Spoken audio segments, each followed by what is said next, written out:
pray. Almighty God, we beseech you to behold with abundant favor and blessings us, your servants, whom you have been pleased to call to leadership positions in this republic. We seek guidance to treat and consider all matters that shall come under deliberation in so just and faithful a manner as to advance the peace, prosperity, and welfare of our country and of those whose interests you've committed to our church. Amen.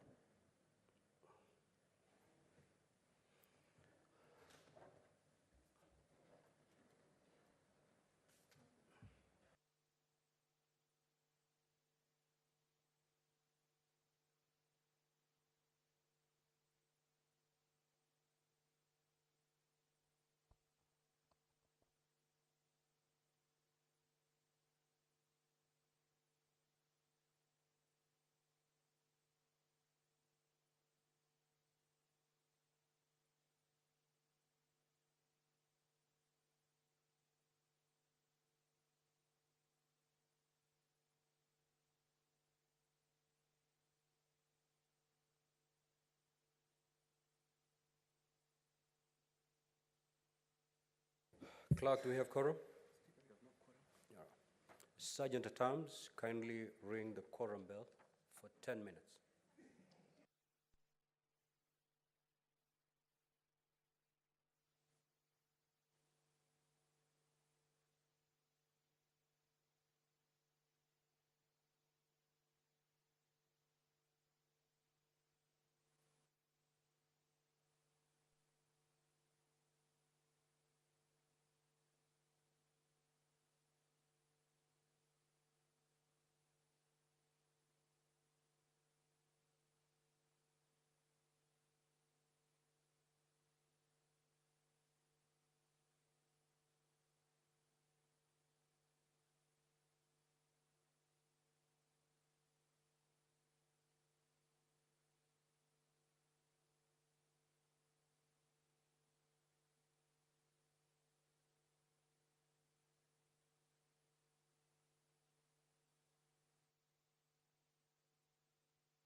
Sergeant at Arms, I'm informed we do have quorum now, so kindly stop the bell.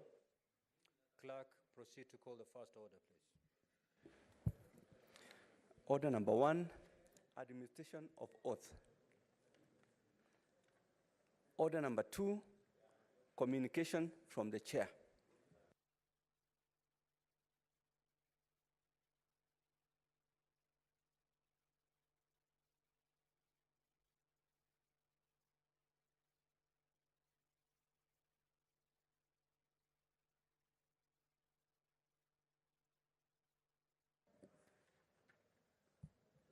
Senator Sotsi, we're waiting for you to take your seat.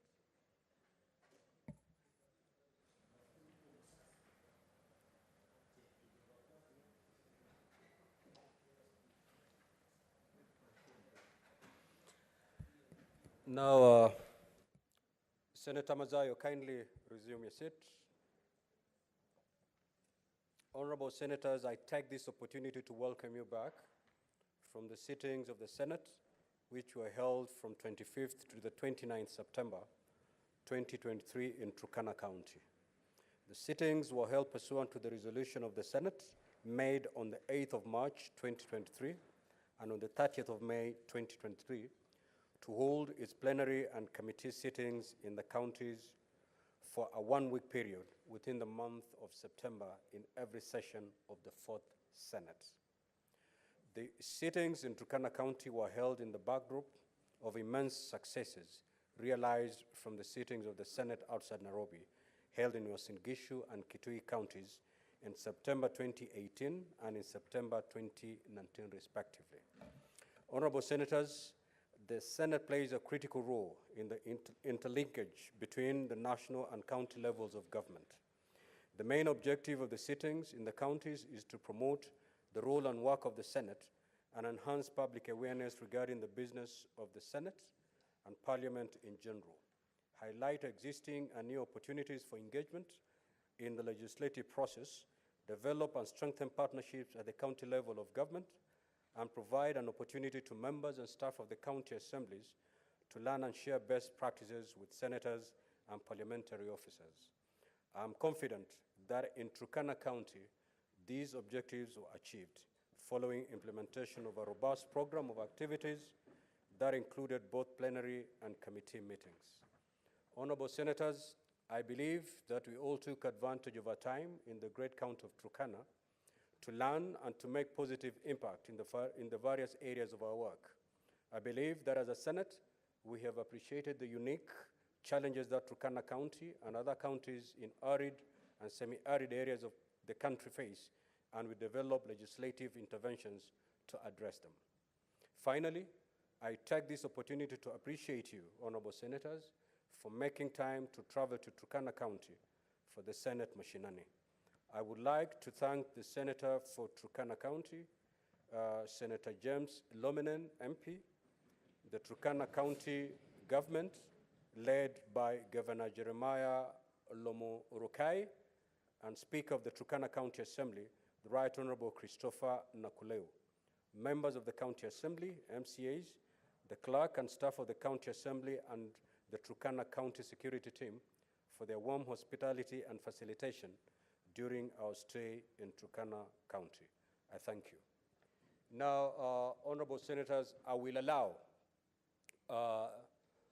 contribution on this communication, basically sharing your insights on how you experience the sitting in Turkana, and maybe suggest way forward, because Senate mashinani is becoming part and parcel of the calendar of the Senate. So I will allow 15 minutes, each senator speaking at a maximum of 3 minutes, so that we proceed with the other business of the Senate.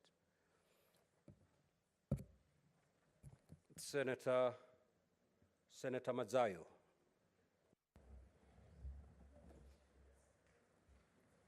Asante Bwana Spika.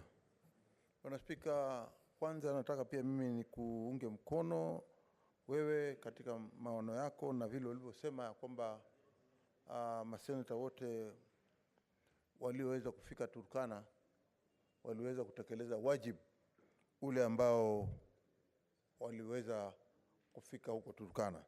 Bwana Spika, vile vile ni kwamba kazi tuliyofanya kule Turkana inaonekana wazi. Watu wa Turkana ni watu wangwana, ni watu wazuri, walitukaribisha na makaribisho ambayo ni ya kufana zaidi. Kuanzia airport mpaka tulipofika kwenye hoteli. Ukarimu wao, mimi nasema watu wa Turkana, Mwenyezi Mungu aweze kuwabariki sana.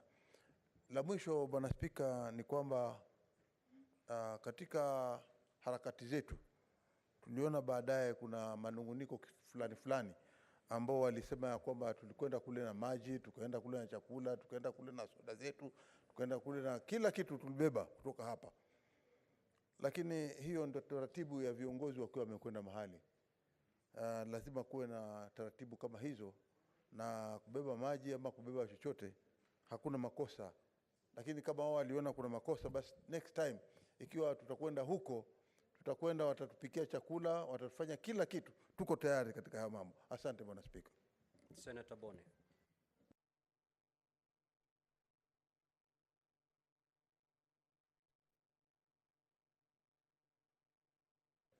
Thank you, Mr. Speaker. Mr. Speaker, indeed, this was a great experience in many ways. Our own way of life, how people earn their own livelihood, but more importantly, the role of the Senate to county governments. Mr. Speaker, whereas everything that we did went on in a seamless manner, I see an opportunity for us to improve. Mr. Speaker, it looks like it is a misapplication of resources if we shall be going to counties to replicate what we do in Nairobi. At the end of the day, we end up talking to ourselves. I was thinking plenary should not be part of Senate mashinani. What, to my mind, should be encouraged is for committee, we can break, for example, Mr. Speaker, into 3 senates on the day of the Senate mashinani. One team goes to County X, another one County X, Y, and Z. And while there, Mr. Speaker, the composition of those teams to ensure that specific committees are the ones that are comprising that, that particular section of the Senate. Which would then mean, Mr. Speaker, like when we were in Turkana, I sat on the Energy Committee. I saw the Health Committee and the Committee on Agriculture also go out.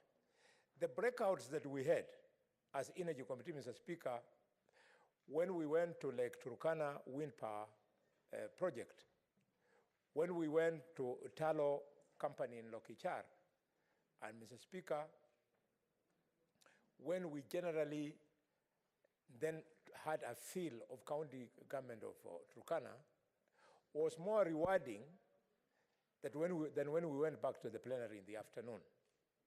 If we can reserve this exercise purely for committees to go and engage with the mashinani, then if we must go as plenary, we could have plenary on the day of departure or on the last day, Mr. Speaker. Then reports can be tabled and we come back to Nairobi. As you saw, Mr. Speaker, when we left Turkana, the people of Turkana, and rightfully so, told us that we never talked to them. We ended up talking to ourselves. Mr. Speaker, if we were to go the committee way, then we would avoid that kind of critique. I would like a situation where the people of sports, when you come to Kakamega. Your time is up, Senator Boni. Senator Maruma. Senator Maruma. Thank you so much, Mr. Speaker, for this opportunity to contribute to this communication from your chair. I would like to say firstly that this was my first experience to go to Turkana, and we learned a lot. Senate mashinani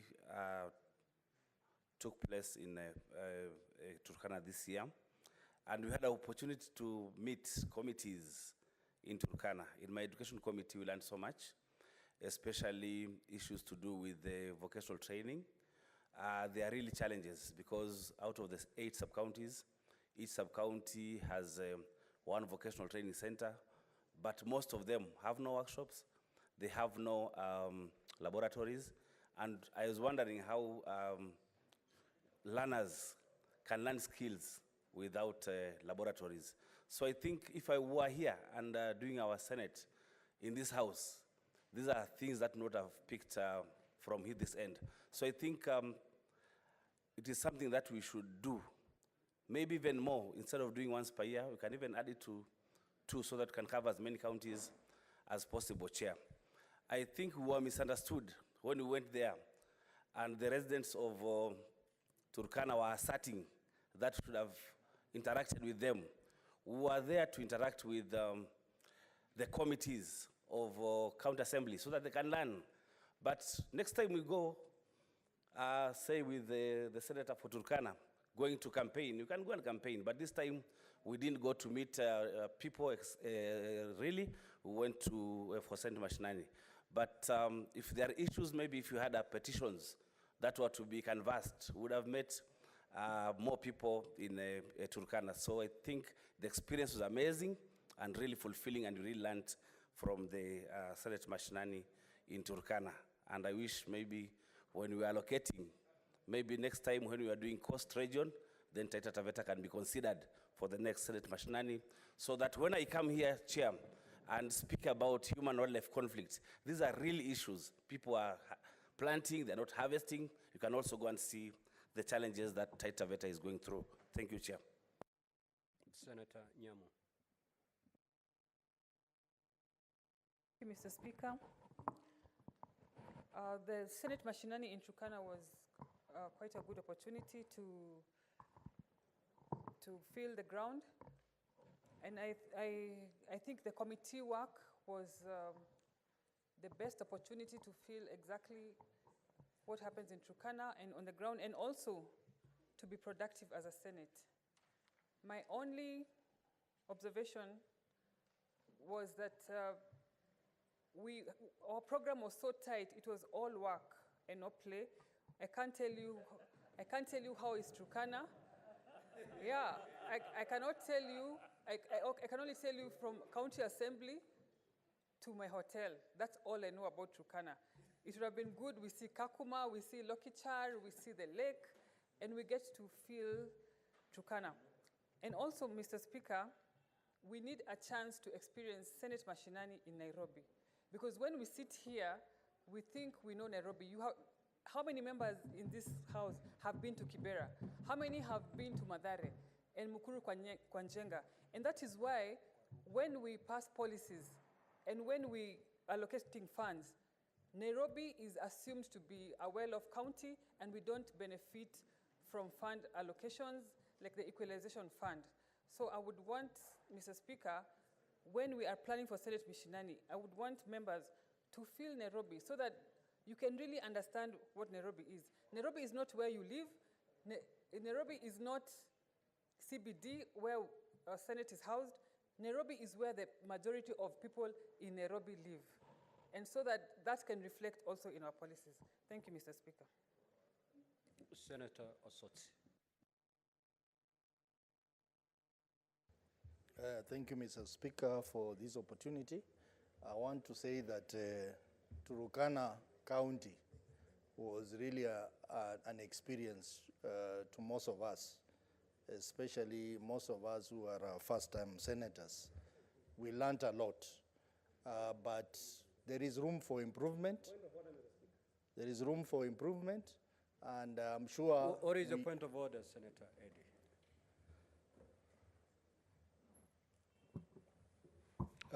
Mr. Speaker, I raise understanding on number 98, together with point of order number 1, seeking your indulgence and guidance to this house, for we have a stranger in the house, and we wanted to know whether the stranger is properly allowed in the house. when I look at the side of government, I can see somebody who I think I can't identify clearly who this person is in this house. Just sitting beside Senator Murango is somebody who I consider a stranger in the house. May you guide the house, Mr. Speaker. Senator Eddy, unless you identify the stranger, I cannot identify the stranger for you.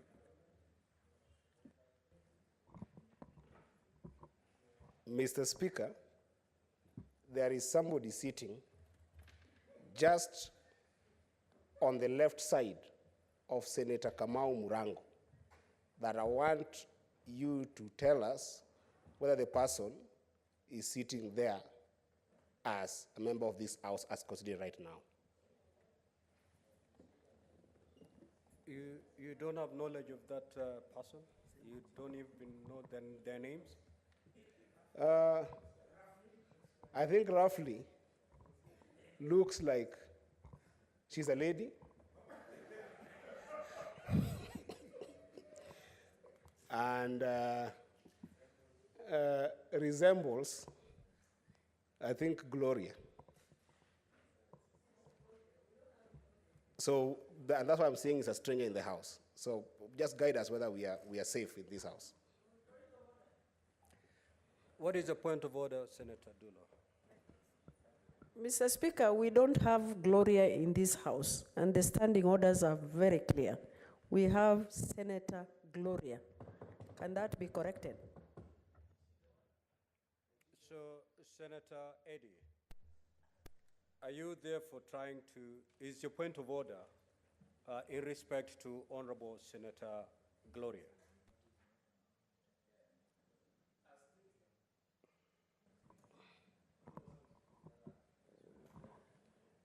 Mr. Speaker, based on the decision of this House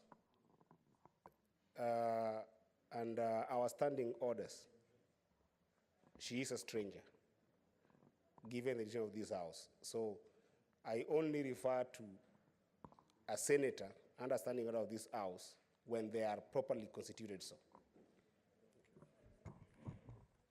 Very well. Senator Chirange, kindly have a seat. Now, honorable senators, indeed, in a sitting of this House, some times back, the plenary adopted the report of the Powers and Privileges Committee, thereby sending away from the chamber and from the presence of Parliament the Honorable Senator Gloria for the period that was specified in that particular report. Now, Senator Gloria has since been serving that sentence as handed to her by the Senate. However, the senator moved to the High Court in Machakos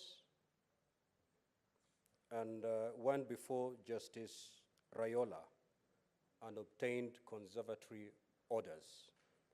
She moved by way of judicial review to challenge the decision of this House. That matter is pending. While the matter is pending, she managed to obtain restraining orders, conservatory orders, that whatever decision this Senate made, that decision remains stayed until further orders of the court. And that is why Senator Gloria is seated in the chamber. She's seated in the chamber pursuant to that particular court order. Yes, Senator Boni. Mr. Speaker, I want to thank you for that communication and also would like to congratulate Senator Gloria for her humility, because until that order, she has been observing the decisions of this House. That said, Mr. Speaker, could you clarify at whom that order was directed? Mr. Speaker, to my understanding, and you'll correct me, you have been asked as the Speaker of the Senate by the courts. Allow me to remind you, Mr. Speaker, sir, that it was never your decision. It was the decision of the plenary. And if the decision of plenary must be vacated, it can only be vacated because a motion has been moved to vacate that decision of the House. So, if the court has purported to serve you, and in the absence of a motion which has received the majority support of the House, whereby it has rescinded that decision, Mr. Speaker, when then does our good Speaker find it possible to implement that court order, which apparently is limited to him? Yes, Senator Chirange. Mr. Speaker, while we appreciate that the senator is within a right to move to court, in the decision of Justin Bundi Muturi in the last session, when some individuals tried to purport to injunct Parliament, the Speaker, who is AG, Speaker Emeritus AG of the Republic of Kenya, in a decision and ruling, especially in David Ochieng case, where the minority side, the ODM then, tried to de-whip David Ochieng, the current member of Ugenya, from sitting in some of the committees. And when they moved to court, Mr. Speaker, the Justice Justin Muturi, JP Muturi, Speaker Emeritus, and the current AG made a ruling that the Parliament cannot be injuncted by anybody, not the courts of law or not anybody in the arms, because what we'll be doing is we are risking the exclusive jurisdiction of this House, where you will get individuals moving to court to even injunct, not only on the issue at hand, but even injunct a petition or a discussion that we're having on the plenary. Secondly and finally, Mr. Speaker, sir, courts in this republic, under Speaker Mate's case, the former Embu Speaker, County Assembly, ruled that you can only challenge the process at the tail end, and when all the processes has been completed, Mr. Speaker. So was it in order to seek clarification so that tomorrow we don't get court orders against our committees, against ourselves, and against our House, Mr. Speaker, because it is important to put this matter, and we'll need your guidance and wisdom, to put this matter to rest. Was the court order against you as an individual, as a Speaker, as a House? Was it against all of us who sat the decision on that day, Mr. Speaker? If those 5 to 6 issues can be converted, Mr. Speaker, and a ruling is made, we are risking the danger that when we will mention and the abuse of parliamentary privilege will be eroded, where when you mention somebody on the floor of the House, they rush to court and obtain a court order and injunct the House, which has never happened in the history of even Westminster Parliament and even parliamentary jurisdiction across the world, Mr. Speaker. On this one, we need your guidance and direction because we are risking the exclusive parliamentary jurisdiction and privilege of this House. I thank you, Mr. Speaker, sir. Yes, Senator Osotsi. Mr. Speaker, I want to agree with the position taken by the colleagues who have spoken before me, and to say that in this country we have 3 arms of government. We have judiciary, we have legislature, and we have the executive. And the doctrine of separation of powers is a very, very important doctrine in this country, so that the 3 arms of government operate independently, but in the process collaborate. Mr. Speaker, we are setting a wrong precedent as a parliament by accepting to be directed by the courts on how we conduct our business in this chamber. Mr. Speaker, soon our committees are going to be injected, our reports are going to be injected, even removing a member from a committee or de-whipping a member is going to be injected. So basically, we are going to be rendered powerless, Mr. Speaker. Mr. Speaker, the issue that Senator Boni Khalwale has raised, that who was given the orders. I remember in the 11th Parliament, Mr. Speaker, when Honorable Opio and I was suspended from the House, the orders were very specific to the Speaker who had made the decision. It was not to the House, it was to the Speaker. And that is why the orders were effected. But in this particular case, a decision has been made by the entire House. A report has been passed and adopted by the House. And then some judge somewhere decides to inject this House. Mr. Speaker, I think it is important for a proper direction to be given. And in any case, Mr. Speaker, I think the tradition is that such a decision has to pass through the Senate Business Committee to make a decision, and then that decision is communicated to the House.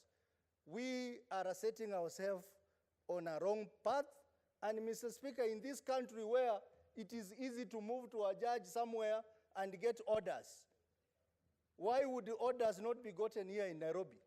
They are being canvassed in Machakos.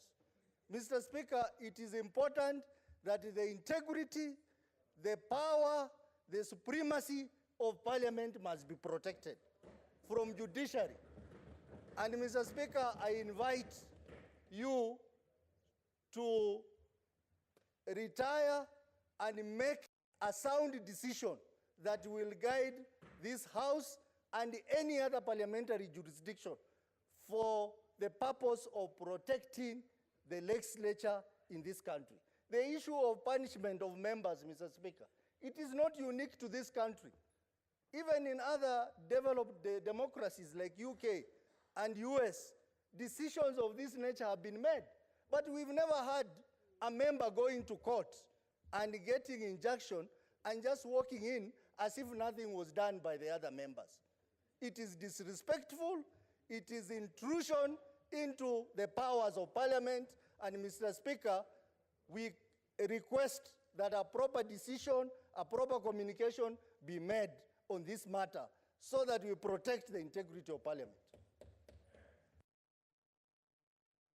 Well, Senator Cheptumo. Thank you, Mr. Speaker.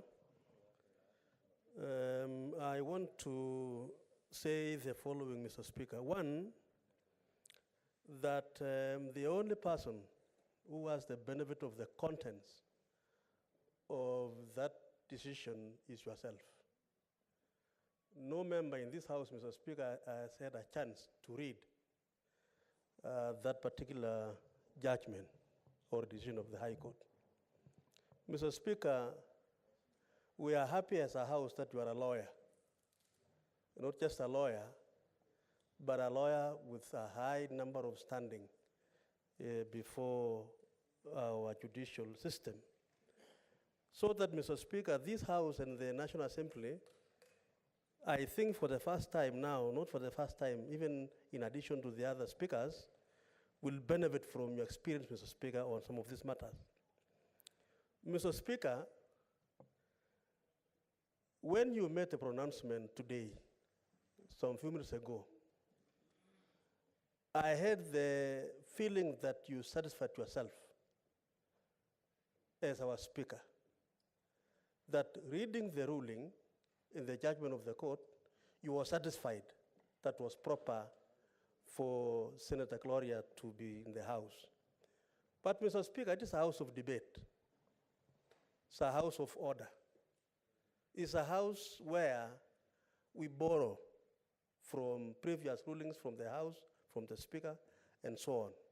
Mr. Speaker, I want to join my colleagues in saying that perhaps it's an issue where it may be necessary for you as a Speaker to avail also that particular ruling, so that these members, Mr. Speaker, will be able to have a chance. And even those who members of this House with a legal mind can be able to apply their minds to this. Mr. Speaker, sir,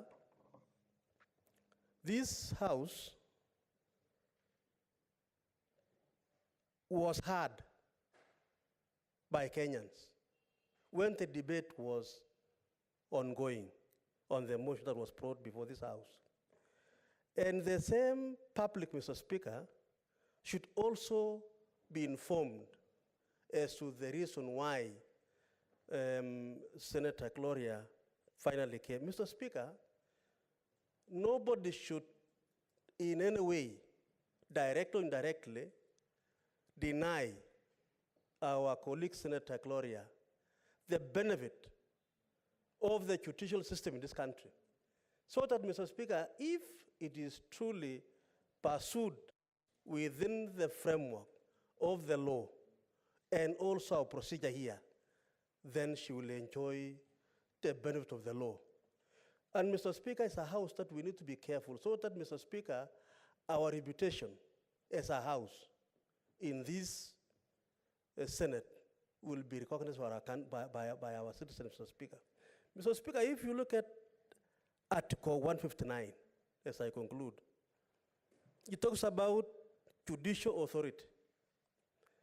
Judicial authority is derived from the people and vested in and shall be exercised by the courts and tribunals established by or under the Constitution.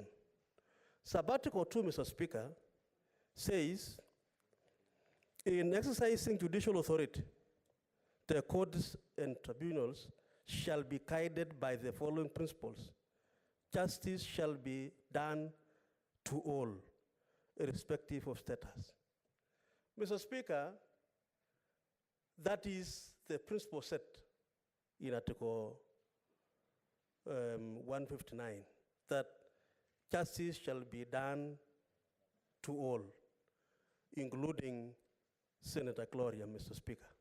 So, Mr. Speaker, I think it is an issue that we need as a House to canvass, so that, Mr. Speaker, even when we have a similar situation tomorrow, we'll have something to refer to. And so, Mr. Speaker, I have a lot of faith in the House, in your leadership, and this should not be used to diminish the value, the status of this House, Mr. Speaker. So I want to join my colleagues in saying it may be necessary, Mr. Speaker, for you as our leader, as a legal mind, to spend time and be able to allow us to benefit from the contents of this, of the judgment. Because members are asking, it was directed to who? We have not seen the pleadings. Who was sued? Who was the defendant? We know the plaintiff was Gloria. Who are the defendants, the parties in that suit, Mr. Speaker? Because normally, orders are directed to the plaintiff of a particular case. Thank you, Mr. Speaker. Thank you. Lastly, Senator Mungatana, and then I'll give you directive. Mr. Speaker, mine was just to agree that, Mr. Speaker, you need to give us a well-reasoned ruling so that it can form part and parcel of the record of the House, a considered judgment, so to speak. And I won't take long. I just wanted to ask, and for those of us who are legal minds here, and when maybe you will consider this as you sit down to write your ruling, is a conservatory order given to maintain the status quo, or is it given to maintain the status quo ante? What was the status quo when the High Court was approached?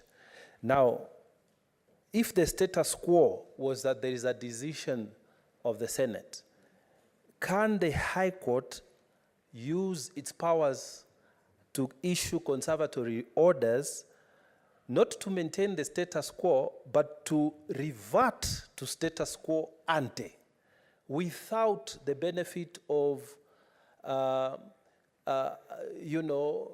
inter partes hearing? Can it be done ex parte? So we want that to, maybe you can consider those issues as you write your considered ruling to guide us. I thank you, Mr. Speaker. Lastly, Senator Mazayo. Senator Mazayo.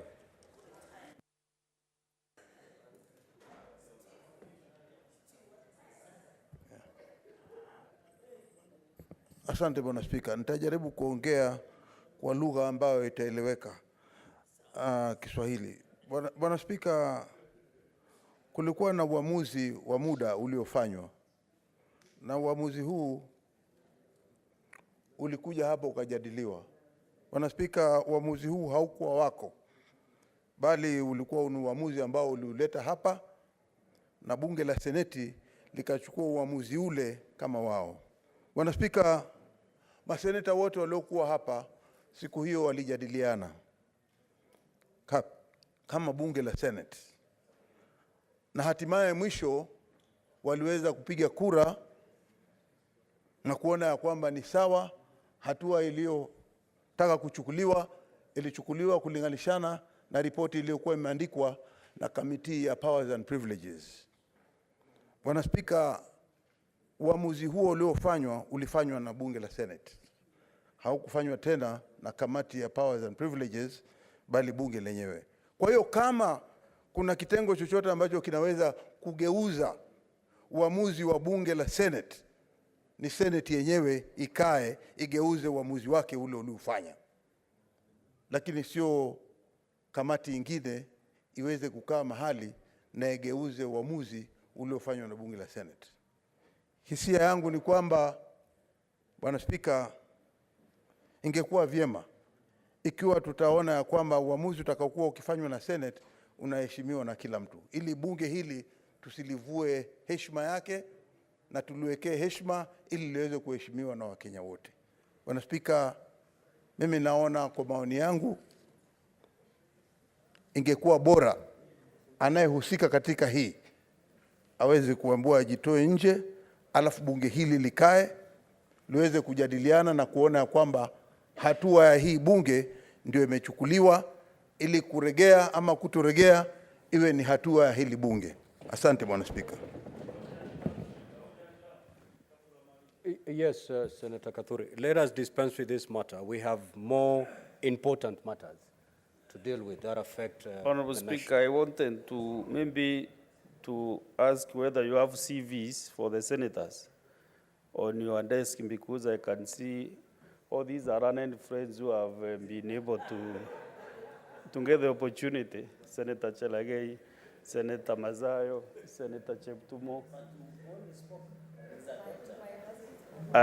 Just proceed, Senator Kathuri, please.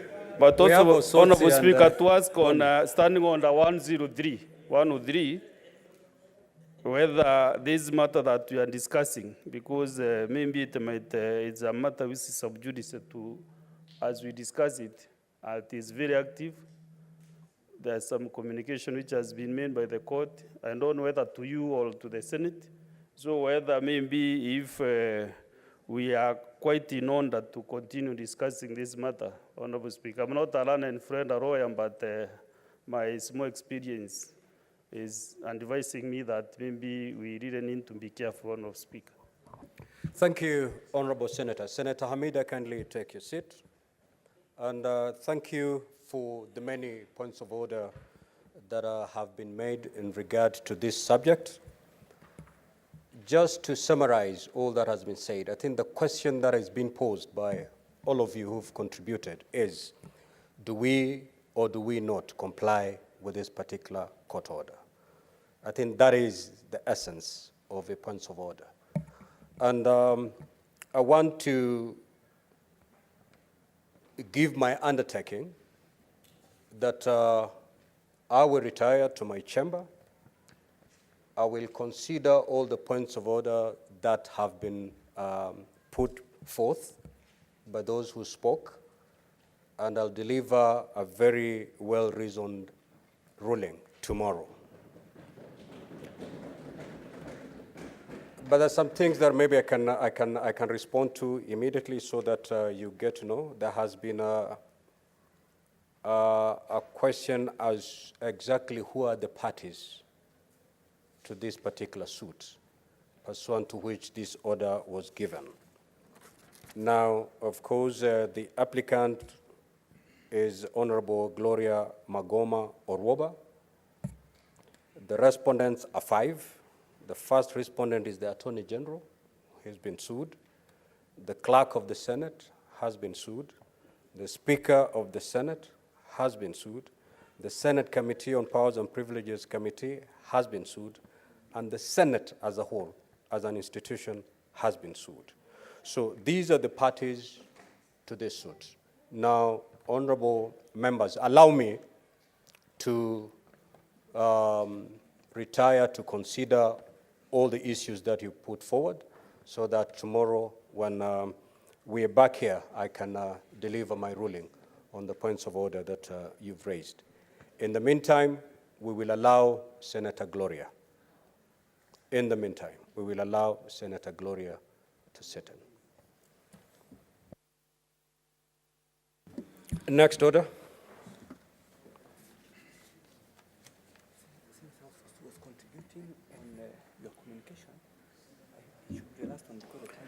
Yeah, Senator Osotsi, you're contributing on the Turkana issue before Senator Eddy brought the point of order. Thank you, Mr. Speaker. Mr. Speaker, I was saying the experience of Senate mashinani in Turkana was very enriching, especially to the new members of Senate. We learned a lot. We experienced a lot. There were some challenges here and there, like those of us who saw the news bulletin, the locals complaining that they did not feel us, that we carried our own water, we carried our vehicles, we basically migrated in Nairobi to Turkana. They didn't feel us. I think that's a learning experience. Next time when we are organizing another Senate mashinani, we need to localize it so that the locals feel us and the locals also benefit from us. The second lesson, Mr. Speaker, was that the issues that we canvass when we are in Senate mashinani should also be localized so that we do not go to Turkana and start talking about national issues or we start talking about other counties. I think it should be planned in such a manner that we try and focus on the local issues in our committees or even in the plenary. The third lesson that I learned in Turkana was a kind of bipartisan spirit I saw. And I was just thinking that maybe we need to ensure that that becomes our norm here in Nairobi. And I saw that when we were discussing the primary health care bill, that we all came together and defeated amendments which we thought were clawing back the gains of devolution. So that is something that we need to really develop. Lastly on this, Senator Lomenen. Mr. Speaker, thank you so much for this opportunity. Concerning your communication and the issue of Senate mashinani in Turkana, I want to register or acknowledge my appreciation for all the colleagues, senators, and staff who went to Senate mashinani. To me, Mr. Speaker, on behalf of Turkana County, most of the members or wananchi, Mr. Speaker, were very, very happy. Most of them, Mr. Speaker, they were watching and seeing senators in TVs, in newspapers. But that time, Mr. Speaker, they saw them live. They saw an example. People have been saying, Speaker, Amason Kingi, they saw it. And they remember, Mr. Speaker, when you entered Turkana County, when you left Turkana County, you left differently. And I want to register that, Mr. Speaker, when the members, senators, left the Turkana County, they were very beautiful, led by Osotsi and Nyamu, Senator Nyamu. They were very beautiful, and I think the Senate, the Turkana community, Mr. Speaker, have appealed that if God gives another opportunity, Mr. Speaker, please you consider Turkana County again. Mr. Speaker, it is true. The Bible says we have all got short of God's glory. It is true we did a march in that area. But something that I wanted to note, Mr. Speaker, the area is very fast, 77,000 kilometers square. 1 week or 4 days could not be enough. We just reached areas that are a quarter of the county with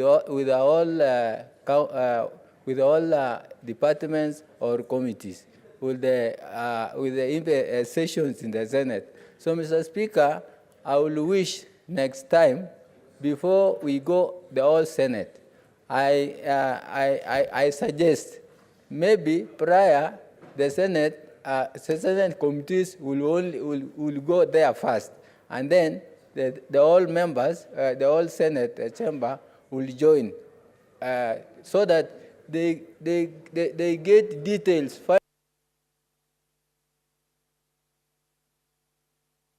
Your time is up, Senator Lominan. Clerk, the next order, please. Order number 3, messages.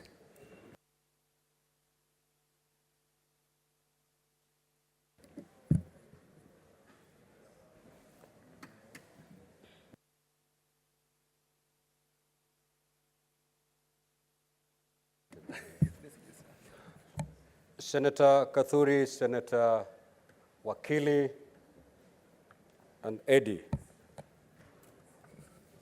you've decided to prosecute your point of order in silence. Now, honorable senators, I've got 2 messages from the National Assembly that I need to communicate to you. I wish to report to the Senate that pursuant to Standing Order 46.3 and 4, I have received the following message from the Speaker of the National Assembly regarding the passage by the National Assembly of the Social Health Insurance Bill, National Assembly Bill number 58 of 2023. The message, dated Thursday, 28 September 2023, was received on Monday, 2nd October 2023, in the office of the Clerk of the Senate. Pursuant to the said standing order, I now report the message. Pursuant to the provisions of Standing Orders 41 and 142 of the National Assembly Standing Orders, I hereby convey the following message from the National Assembly. Whereas the Social Health Insurance Bill, National Assembly Bill number 58 of 2023, was published via Kenya Gazette Supplement number 164 of 11 September 2023 as a bill seeking establishment to establish a legislative framework for the management and regulation of the provision of social health insurance, promote the implementation of the Universal Health Coverage, UHC, and ensure access to affordable and comprehensive quality health services by all Kenyans. And whereas the National Assembly considered the said bill on Wednesday, 27 September 2023, and passed it with amendments and in the form attached hereto. Now, therefore, in accordance with the provisions of Article 110 of the Constitution and Standing Orders 41 and 142 of the National Assembly Standing Orders, I hereby refer the bill to the Senate for consideration. Now, honorable senators, pursuant to Standing Order 163, which requires that a bill originating in the National Assembly be proceeded with by the Senate in the same manner as a bill introduced in the Senate by way of first reading, in accordance with Standing Order 144, I will, at the appropriate time during this sitting, call upon the clerk to read the said bill a first time.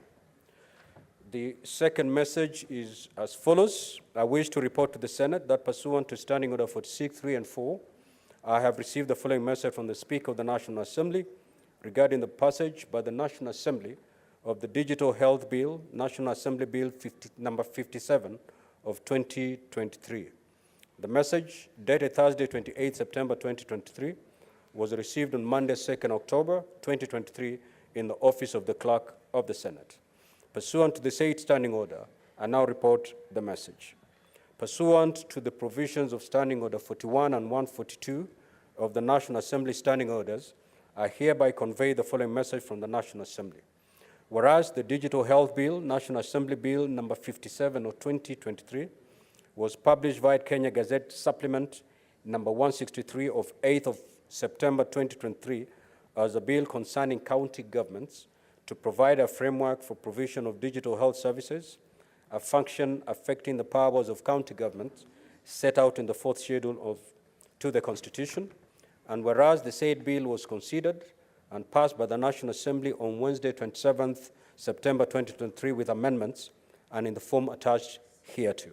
Now, therefore, in accordance with the provisions of Article 110 of the Constitution and Standing Orders 41 and 142 of the National Assembly Standing Orders, I hereby refer the bill to the Senate for consideration. Honorable Senators, pursuant to Standing Order 163, which requires that a bill originating in the National Assembly be proceeded with by the Senate in the same manner as a bill introduced in the Senate by way of first reading, in accordance with Standing Order 144, I will, at the appropriate time during this sitting, call upon the clerk to read the said bill a first time. I thank you. Next order, clerk. Order number 4, petitions.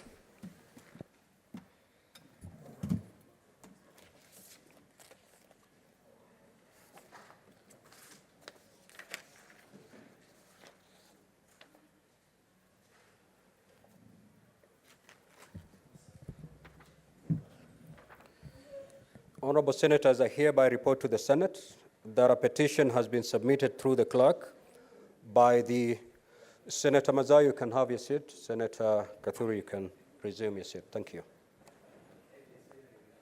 I hereby report to the Senate that a petition has been submitted through the clerk by the Cultural Environment Care Society concerning the conversion of LR number 209/2378/1 Pumwani Majengo from public to private land. As you're aware, under Article 119 of the Constitution, and I quote, every person has a right to petition Parliament to consider any matter within its authority, including enacting, amending, or repealing any legislation. Honorable Senators, the salient issues raised in the said petition are as follows. 1, that the community in Pumwani Ward have been residents in the area since the colonial era and have established both residential and commercial properties in the area. That the current area population is 29,616 people who are majorly descendants of colonial workers from the coastal Muslim community who lived in Pangani area and later relocated to Pumwani. That in 1932, the Kenya National Commission recommended that following the relocation of community from Pangani to Pumwani, the residents ought to have been compensated in line with the delineation plans of the areas in Nairobi for settlement. That a lease on the said land had been granted to the Nairobi Municipal Council for a period of 99 years from the governor of the Kenya colony. This lease was to lapse on 1st of January 2023. That since the lapse of the lease, the county government of Nairobi and the defunct municipal council have been subleasing parts of the land to persons outside the community and to the detriment of the original residents. The various evictions have since been witnessed in the area, culminating in the discrimination of the initially allocated residents of Pumwani and has resulted in dispossession of the property and land. The irregular allocation has affected the road reserves and social amenities such as schools, clinics, memorial halls, and playgrounds in the area. That the petitioner has made all efforts to have this matter investigated and resolved by the relevant bodies, including the National Land Commission and the Nairobi City County Government, whose responses were not satisfactory. The petitioner, therefore, prays that the Senate intervenes on this matter with a view to investigating the alleged irregular allotment of plots with regard to LR number 209/2378/1, Pumwani Majengo, and making appropriate recommendations thereon. Now, there's another petition to be presented by Senator Kavindu. So I will allow Senator Kavindu to present that petition, And then I will allow, thereafter, I will allow combined contribution so that we save on time on these two petitions.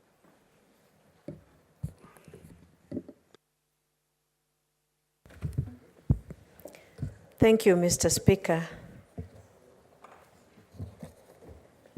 Honorable Speaker,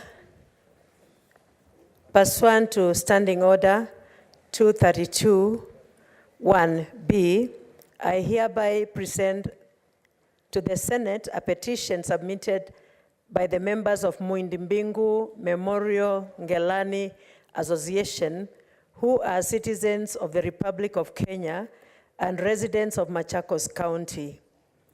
As you are aware, under the Article 1191 of the Constitution, and I quote, "Every person has a right to petition Parliament to consider any matter within its authority, including enacting, amending, or repealing of legislation." The salient issue raised in the said petition are as follows. A, that the petitioners have a membership of over 800 people and are residents of Ngelani area in Machakos County. That the Akamba people B, that the Akamba people who are residents of Ngelani area suffered historical injustices dated back in 1938 at the hands of the British colonial administration and continue to suffer as the effect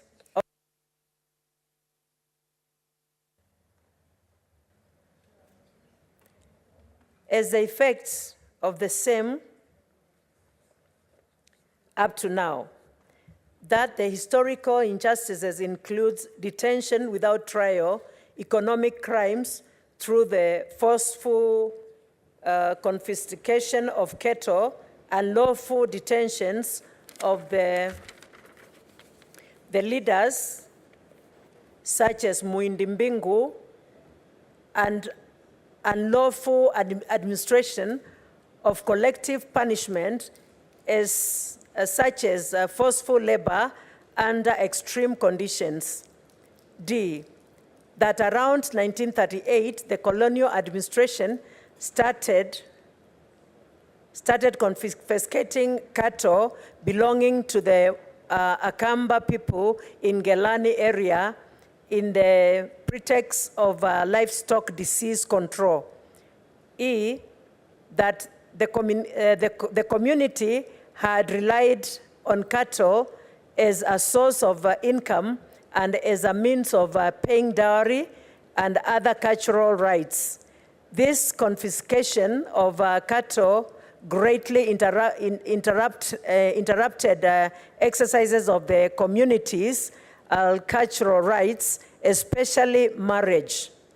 F, that the confiscation of cattle were later taken and slaughtered at Leibikis as a predecessor of what is now the Kenya Meat Commission. This greatly impoverished the residents of Ngelani area and the neighboring communities, leading to systematic intergenerational poverty in the area, whose effects are still felt till date. G, that the issue presented in this petition have been raised with the relevant bodies, including the Kenya National Commission of Human Rights, but the issue have not been addressed. The consequences of the petitioners pray that the Senate investigate this matter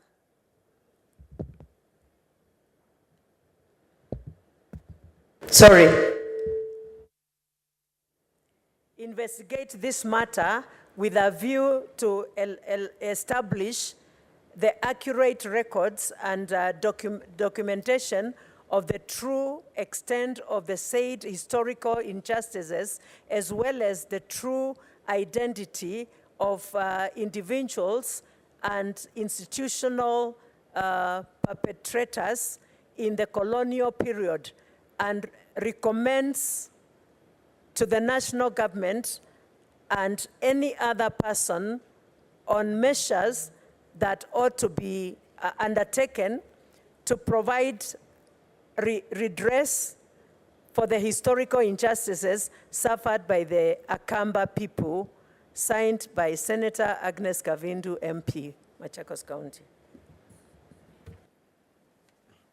Now, honorable senators, pursuant to standing at 237, I shall now allow comments, observations, and clarification in relation to the two petitions.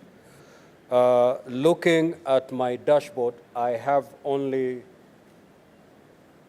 3 senators who are going to make their interventions. The first will be Senator Manzo. Well, my dashboard is now full. So we are going to limit contributions at a maximum of 15 minutes. Each senator speaking not more than 3 minutes, so that we have as many as of you making their contribution. Senator Manzo.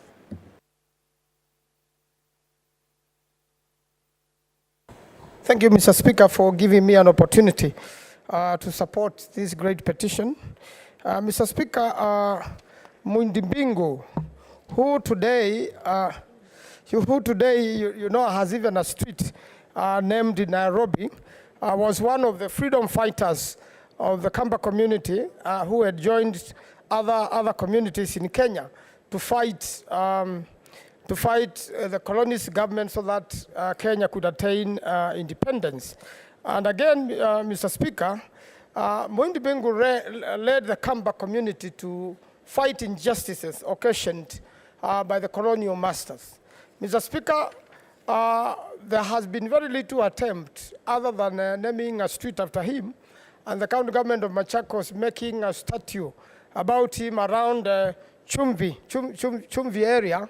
Nothing much has been done more to deal with this particular matter.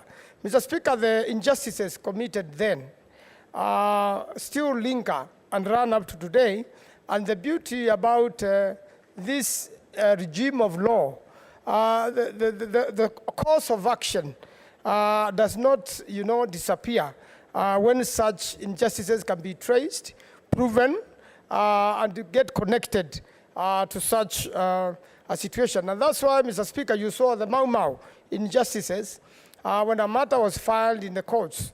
Eventually, the UK government called upon the aggrieved parties, and they ended up in some settlements of some sort.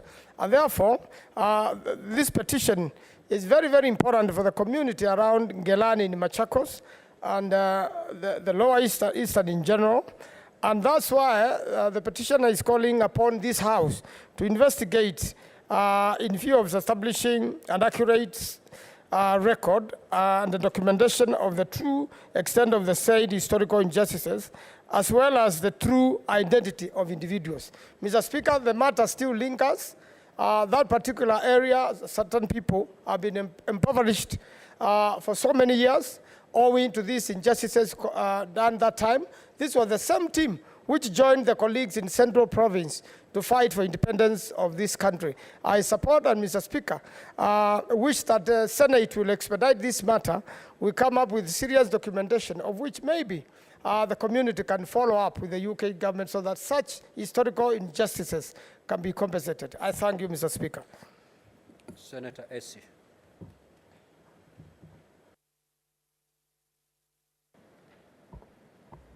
Thank you, Thank you, Mr. Speaker, for granting me this opportunity.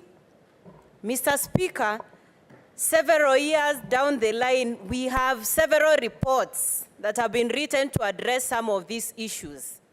Mr. Speaker, it's very sad that the Senate is actually discussing on these petitions. Because look at the petition on the issue of land. We have the Ndungu land report, whose recommendations, if you will carefully study, have these perfect recommendations on what should be happening, Mr. Speaker, and we have the political goodwill. I do not know why this issue should be coming to this House every now and then when we have a good script to follow from. Mr. Speaker, the petition on Mwindumbingu and the historical injustices. This is a time we need to revisit the TGRC report.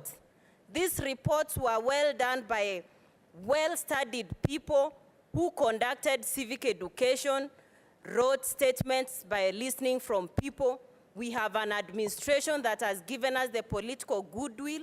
I think other than addressing these petitions as they are, this is an opportunity that we have to actually look at these two reports carefully. These two reports have solutions to most of the issues we keep mentioning here. Mr. Speaker, also as I conclude, the National Heroes Council is actually going to honor some of these heroes. We need some of these notable people be appreciated by the National Heroes Council in our upcoming Mashujaa Day celebrations. Thank you, Mr. Speaker. The solutions are with us. Let the reports not gather dust. Let's open up those reports. They offer recommendations that can benefit this country. Thank you. Senator Oburu. Thank you, Mr. Speaker. Mr. Speaker, sir, I rise to support this petition by Senator Kabindu because, Mr. Speaker, historical injustices meted out by the British government are so enormous, Mr. Speaker, that the people still continue to bear the burden of some of the injustices borne up by the colonial authorities. Mr. Speaker, the colonial authorities were very, very ruthless. Mr. Speaker, during those days, they used to confiscate people's cattle. They used to recruit people and take them to the army to serve in the British Army forcefully without the consent even of their families, Mr. Speaker. And our heroes like Mwindumbingu, who fought tirelessly, not just for the rights of the Kamba people, but for the rights of the Kenyans to have their land, to have their land back, and to have independence, Mr. Speaker.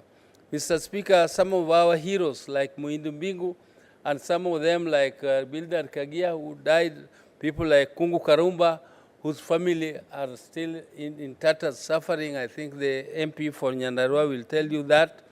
And Mr. Speaker, these historical injustices have been ignored by successive governments. Mr. Speaker, some of these families need to be considered. We just discussed the other day the family of our former Speaker here in Parliament from Nandi. Mr. Speaker, the family is in a lot of suffering because their land was grabbed, and their land was grabbed and sold because Serone was detained just because he made a statement, just he gave his views when he was in the chair like you, Mr. Speaker. Mr. Speaker, we hope that some of these historical injustices will be compiled and our government, the government of Kenya, at least this time around, can take up some of these historical injustices and do justice to the families. Those families, those who fought are no longer there, but the ones who have remained should at least enjoy some of the good practices that we have in other countries, Mr. Speaker, where heroes are recognized, where heroes are given due, not just recognition in symbolical recognition, but also in material help, so that they can enjoy the fruits of independence so that they can enjoy the sweat of their people who fought for our country. Thank you, Mr. Speaker. Senator Boni. Thank you, Mr. Speaker. Mr. Speaker, I wish to add my voice to the comments pertaining to the land in Pumwani. Mr. Speaker, I would like to urge the committee to take this matter very seriously. It's about time Kenyans realize that not every Kenyan can own a piece of land. Number two, Kenyans must subject themselves to the provisions of the Constitution, which in this matter, Mr. Speaker, is that matters of land in the Constitution of Kenya were handed over to the National Land Commission and not to the Senate of Kenya. So if Kenyans have gone to the National Land Commission and they have not gotten what they wanted, they should not fall back to the Senate. Maybe the farthest they can go, Mr. Speaker, is to go to court and challenge the decision of the National Land Commission. It is true that everybody has a right to petition this House, but we want Kenyans to be urged to realize that what we call public land, Mr. Speaker, is the land which at the date of the promulgation of the current Constitution was at that time unalienated. So if land was unalienated in 2010, that opportunity of you partaking of that public land is gone. You cannot expect to now be a beneficiary when the Constitution has, Mr. Speaker, clearly now defined that either you are sitting on private land, you are in community land, or on your public land. This, I believe, Mr. Speaker, will serve as an opportunity for our committee to carry people like the people who are applying, 29,000 from Pumiani. If you give the 29,000, how about the children of the 29? Again, they'll come with their claims. You will not have anywhere, even where, to build a pit latrine. Thank you, Mr. Speaker. Senator Mazayo.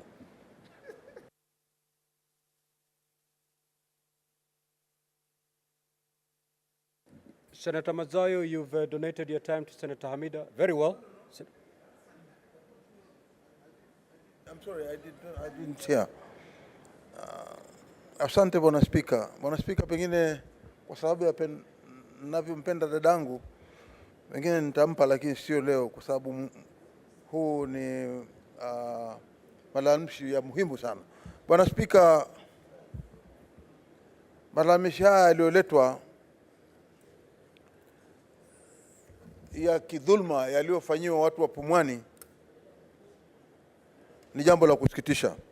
Malalamishi kama haya pia yanapatikana sehemu mbalimbali za nchi yetu ya Kenya, ikiwemo Kilifi kama eneo moja ambalo limevamiwa sana na mabwenyenye. Bwana Spika, kuna tabia hizi ambazo zimetokea sasa ya kwamba wale matajiri wenye pesa nyingi wanachukua ama wananyanyasa maskini wasiojiweza kutoka kwa mashamba yao. Na hii tabia imeendelea kwa muda mrefu sana. Mpaka sasa utapata ya kwamba watu wa Kilifi wengi wanaoishi kule wanaishi bila mashamba yao.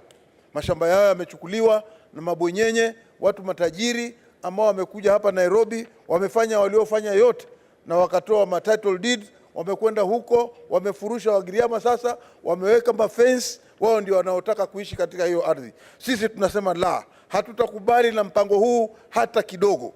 Hivi sasa imetokea ndani ya Pumwani. Watu wa Pumwani wameketi hapo tokea miaka hiyo yote. Wamekuwa wakitunza hii ardhi, wamekuwa wakiishi hapo na waliahidiwa ya kwamba hii ni ardhi ambayo watapewa. Bwana Spika, katika malalamishi haya nikizingatia kwamba hawa wamekuwa wakizaana, nambari yao imeongezeka. Hili shamba lililoko hapa Pumwani ni haki yao kupewa. Hivi sasa tunaona sasa hii shamba imeanza kugeuzwa namna hii, wananchi wameanza wale matajiri wameanza kufika hapo sasa, mipangilio inafanywa, imepelekwa katika hii kama ichukuliwa na hii county Nairobi County wamechukua ama wametolewa katika ile hali yao waliokuwa kishi pale, wanafurushwa ikiwa watu wengine wanapewa. Sisi tunasema ya kwamba malalamishi haya yaliyoletwa ni ya muhimu sana, na ile kamati ambayo itahusika na kuangalia hii, tunasema ya kwamba iangaliwe kwa uangalifu sana, kuona ya kwamba haki ya wale watu wa Pumwani wamepewa haki yao kama Wakenya wanaoishi katika nchi hii, na kama haki ambao wanahitaji wafanyiwe na serikali yao. Asante Bwana Spika. Senator Chute. Mr. Speaker, Mr. Speaker, this issue of Pumwani is not an issue which is in Pumwani only. It is an issue which is happening around this country. Mr. Speaker, the housing issue is a devolved function, and the county governments are now transferring public land to individual developers, Mr. Speaker. And this is happening in many places. I would like to give an example of Buxton Estate. Buxton in Mombasa are before a committee, which I am also happen to be in that committee. Mr. Speaker, in Buxton, that land is 12-acre land. The value of that land is 3.6 billion shillings. And the tenants, the former tenants, were evicted. They were given rent for 1 year. Mr. Speaker, up to today, that property, the developer has not finished. And those people, the poor people, former tenants of Buxton, are still in the slums, Mr. Speaker. And, Mr. Speaker, if you look at the documents, the title deeds have been transferred from the national government to an individual developer called Buxton Point. Mr. Speaker, when you find the Pumwani people crying to the Senate, that is the last point now. They cannot go to any place to get justice. Mr. Speaker, I would want to urge this issue of affordable housing is a scam, Mr. Speaker. The reason why I'm saying it's a scam, I'll tell you, Mr. Speaker, today. How can you evict 560 people who have lived in Buxton Estate for over 50 years? And you invite a developer, a rich man, to come and invest in that land and start collecting money from rich people. To start with, that person has to pay 1 million shillings first. How do you expect a poor man who has been evicted from that land to afford 1 million shillings? Mr. Speaker, as we speak, today, Buxton Estate is going for 3.8 to 5.6 million shillings, depending on the bedroom. Mr. Speaker, when you see people coming here, crying, coming to the Senate, they're not coming here to enjoy themselves. There is a problem in this country. Mr. Speaker, the government is talking about hustlers. If you talk about hustlers, how can you evict hustlers from where they've lived for 50 years and take them back to the slums? Mr. Speaker, I would like to say, in support of Your time is up, Senator Chute. Lastly, Senator Hamida. Then we move to the next order. Thank you, Mr. Speaker. I also rise to support the petition for the Pumwani people. Mr. Speaker, as we see that the community in Pumwani ward has been residents since colonial time. Mr. Speaker, again, the population is 29,616. And the Kenya National Commission recommended for them to be resettled. And the land was actually granted to Nairobi Municipal Council for a period of 99 years for the residents. Where will the residents go? Mr. Speaker, I speak with passion about Pumwani. I know so much about Pumwani. My kid brothers and the rest were born in Pumwani. And my mother happened to be a councillor of Pumwani for many years. She managed to relocate also a few residents from Pumwani to New Pumwani Estate. At that time, the area member of parliament was the late Tom Boyer. And I know the history of Pumwani. The residents actually should be sorted out and should be compensated through issuance of a house, Mr. Speaker. In the event that any individual refused to settle, monetary compensation should be done, Mr. Speaker. 99 years is a long time for them not to have been settled. Time is overdue, Mr. Speaker, for the Pumwani residents to be given, to be relocated or to be given their land. I pray for justice for the Pumwani residents, Mr. Speaker. I am indeed, I speak passionately because I lived in Pumwani. My parents lived there, and my mother was a councillor there for many years, and she managed to relocate. Unfortunately, the voice of the people has gone down, but I am here actually, and I wish I could even scream on top of my voice that the Pumwani people should be resettled and not otherwise. Thank you, Mr. Speaker, and I support this petition. Senator Beatrice, 2 minutes. Honorable Speaker, thank you for the opportunity to contribute on the two petitions. Honorable Speaker, from the word go, I want to support the two petitions. Honorable Speaker, land is a factor of production, and that is why land is at the heart of every Kenyan and everybody, Honorable Speaker.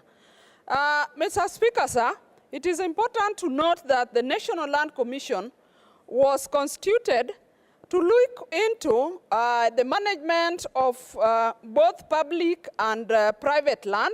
So it is very questionable that public land that was surrendered for public use would revert back to private land. And so, Honorable Speaker, this must be looked into. Honorable Speaker, while we were in Turkana, it was very sad to note that the whole of Turkana country, a country stretching as large as over 77 kilometers, has only one registrar, Honorable Speaker. And there is no injustice that is more than the injustice that is being played on the people of Turkana. Honorable Speaker, this one registrar takes care of two countries.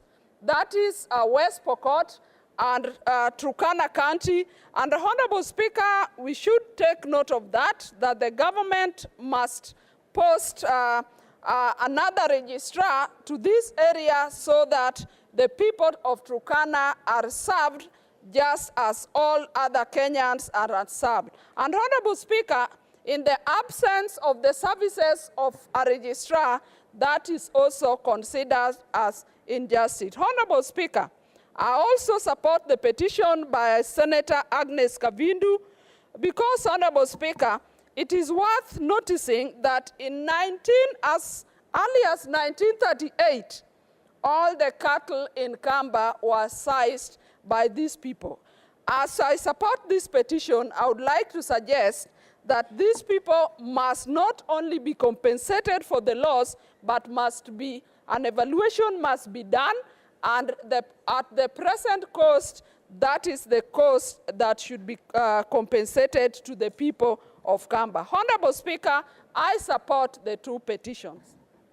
Now, honorable senators, the petition that I did present is hereby committed to the Standing Committee on Land, Environment, and Natural Resources for its consideration, while the petition presented by Senator Kavindu is committed to the Standing Committee on Justice, Legal Affairs, and Human Rights. Now, both committees, in terms of Standing Order 238-2, they do have not more than 60 calendar days from today to respond to the petitioners, the two petitioners, by way of a report addressed to the petitioners and laid on the table of the Senate.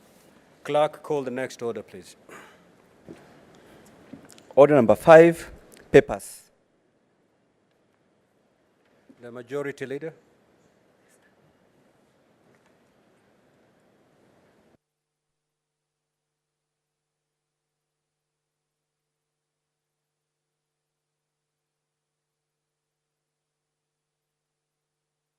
Next order. Order number 6, notices of motion. Next order. Order number 7, questions and statements. Statement pursuant to Standing Order 52-1, the Honorable Senator James Lominan.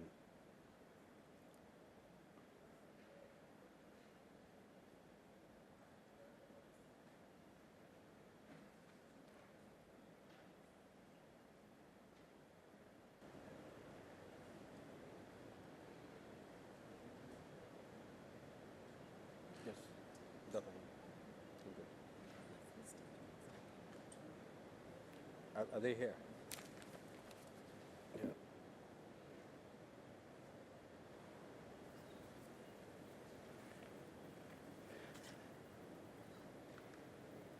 Mr. Speaker,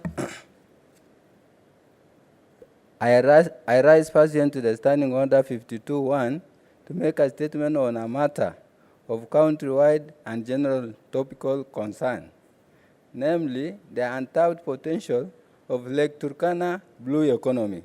Mr. Speaker, sir, as we gather for the third Senate sitting outside Nairobi, hosted in the heart of the Turkana County, I wish to draw the attention of the Senate to a matter of immense significance for our region and the entire nation, the untapped potential of Lake Turkana's blue economy. The vast potential of this natural treasure remains largely unexploited, and its development could be a catalyst for the economic growth, job creation, and environmental sustainability. Mr. Speaker, sir, Turkana County, despite its abundant natural resources, has faced persistent challenges in terms of development, access to basic social amenities, and economic opportunities. The Turkana community has been underrepresented in the benefits derived from its own resources, including the magnificent Lake Turkana.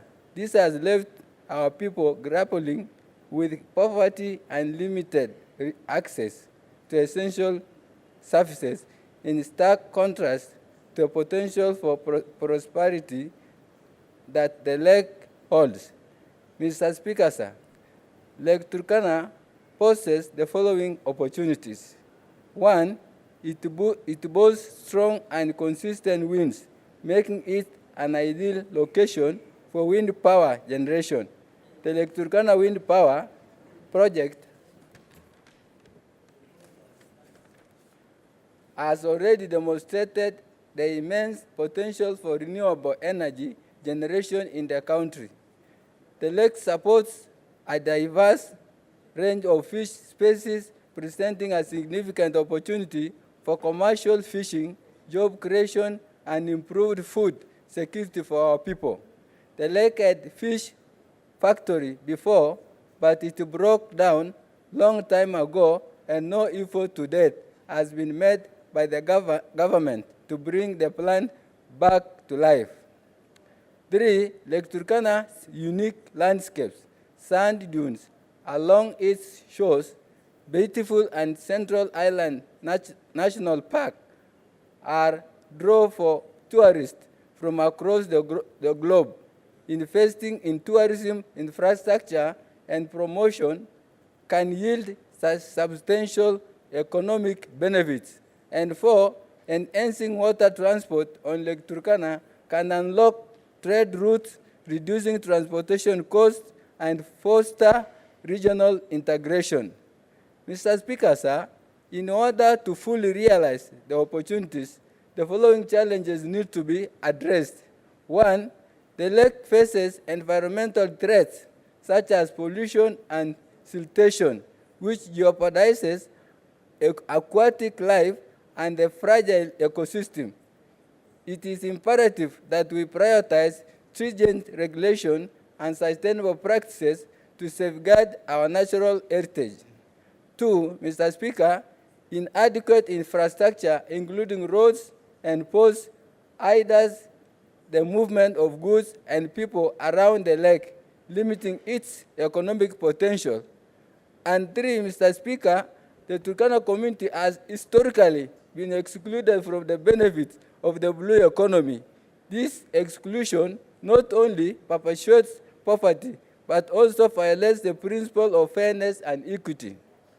Mr. Speaker, sir, I call upon the Senate Standing Committee on Agriculture, Livestock, and Fishery to engage the national government and consider the following recommendation to address the aforementioned challenges for the benefit and welfare of the people of the Turkana County.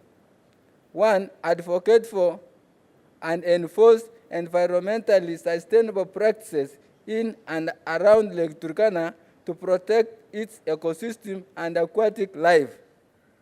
Mr. Speaker, sir, 2, to prioritize investment in critical infrastructure, including roads, ports, and cold storage facilities to support economic activities around the lake. 3, local community must be engaged in decision-making processes and benefit-sharing mechanisms to ensure that they actively participate in and benefit from the blue economy.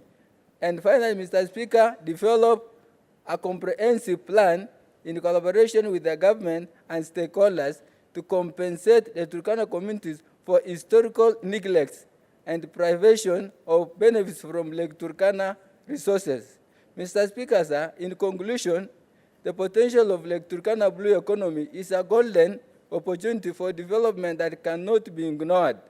We, as representatives of the Turkana County, must advocate vigorously for the responsive harnessing of these invaluable resources. Let us unite across the party lines in the 3rd Senate mashinani to drive discussion on how Lake Turkana can become symbol of a sustainable development, inclusivity, and prosperity. Thank you, Mr. Speaker, sir. Senator Lominen, proceed with your second statement, please.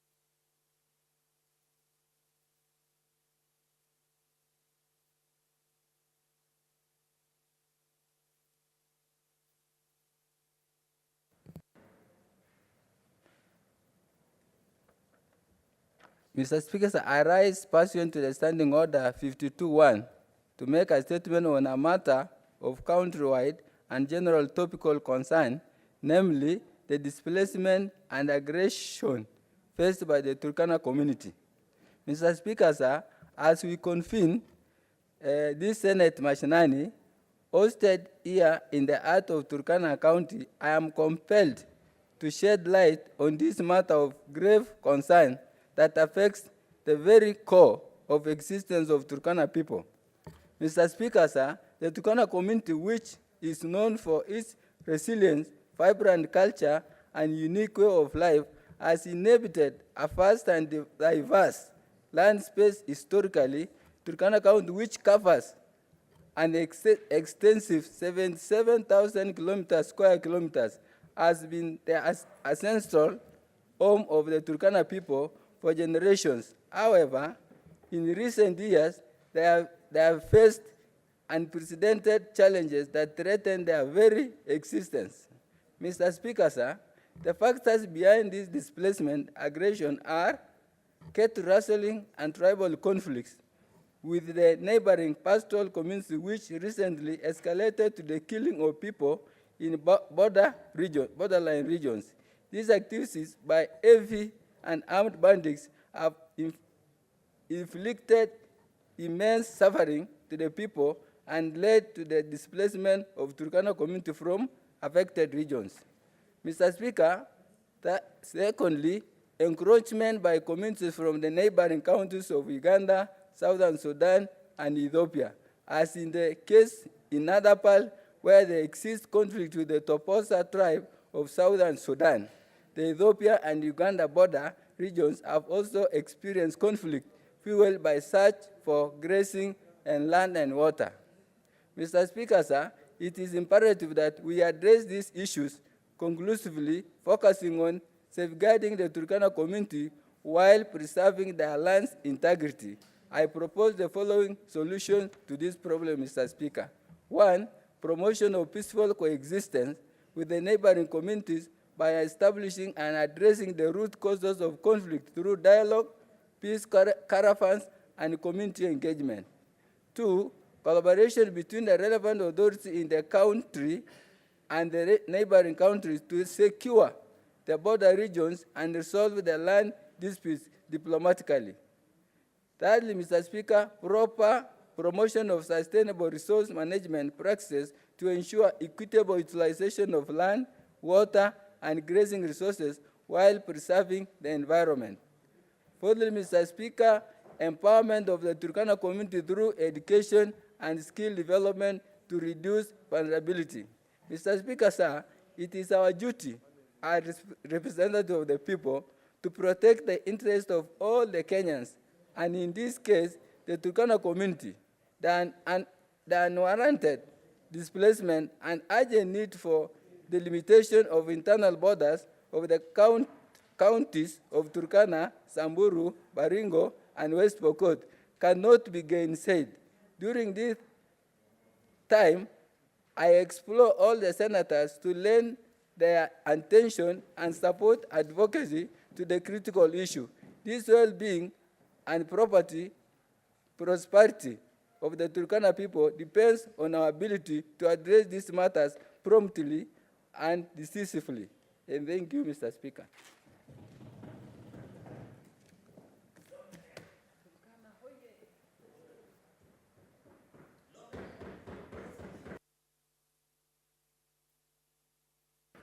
Next, clerk.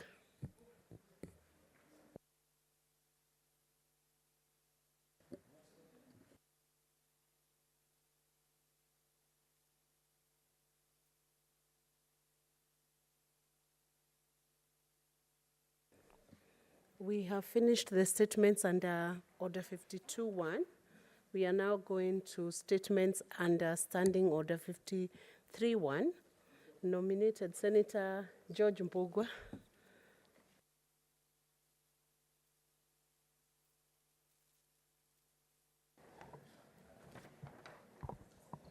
Thank you, Madam Speaker.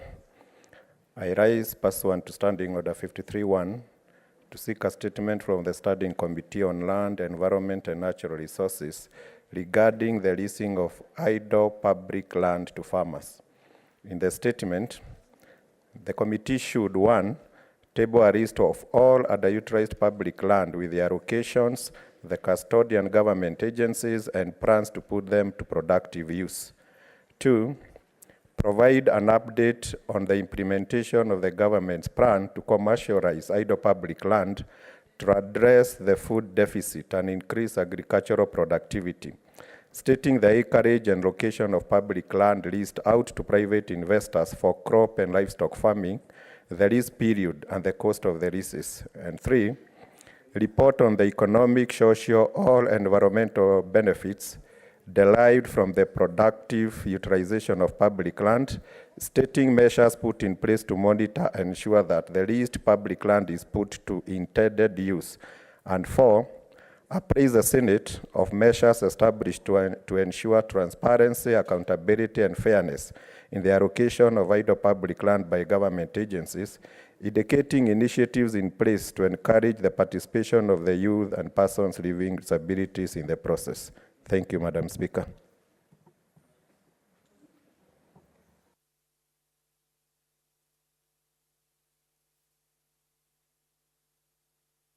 Senator Karungo Dhangwa.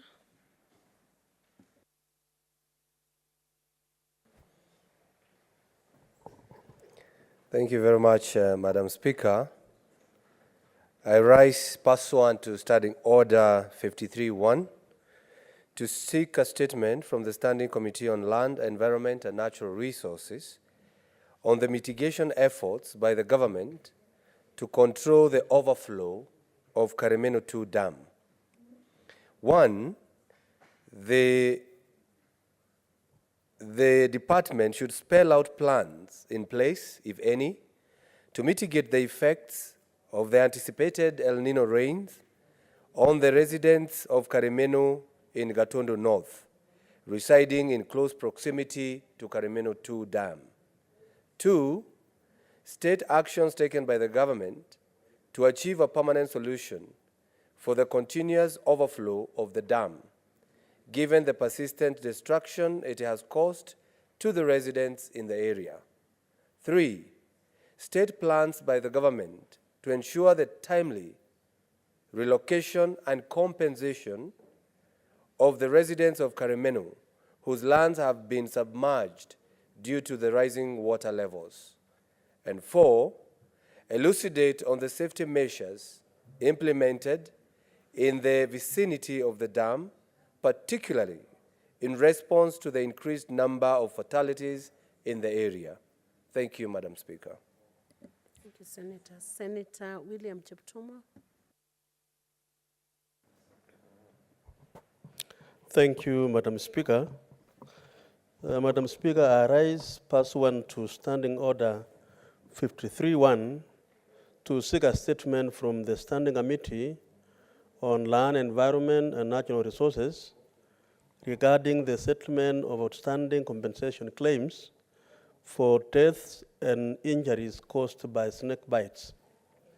In the statement, the committee should, 1, indicate a status of settlement of approved compensation claims by the Kenya Wild Service arising out of the deaths and injuries from snake bites that were reported between 2014 and 2021, particularly in Baringo County, as well as the expected timeline and measures in place for the expeditious settlement of any outstanding claims.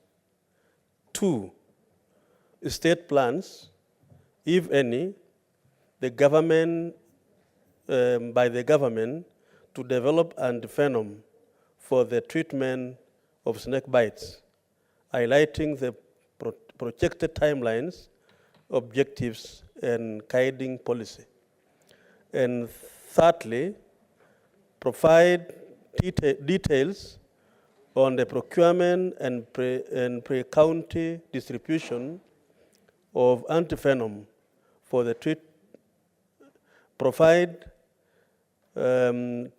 details in the procurement per county distribution of antivenom from 2020 to date, explaining any plans or initiatives in place to enhance the availability and accessibility of antivenom in areas with high reported cases of snake bites, including in Baringo County.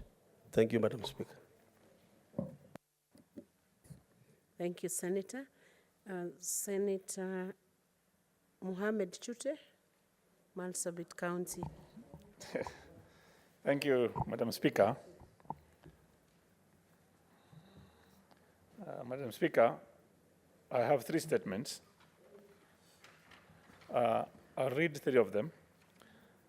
Madam Speaker, I rise pursuant to Standing Order 53-1 to seek a statement from the Standing Committee on National Cohesion, Equal Opportunity, and Regional Integration.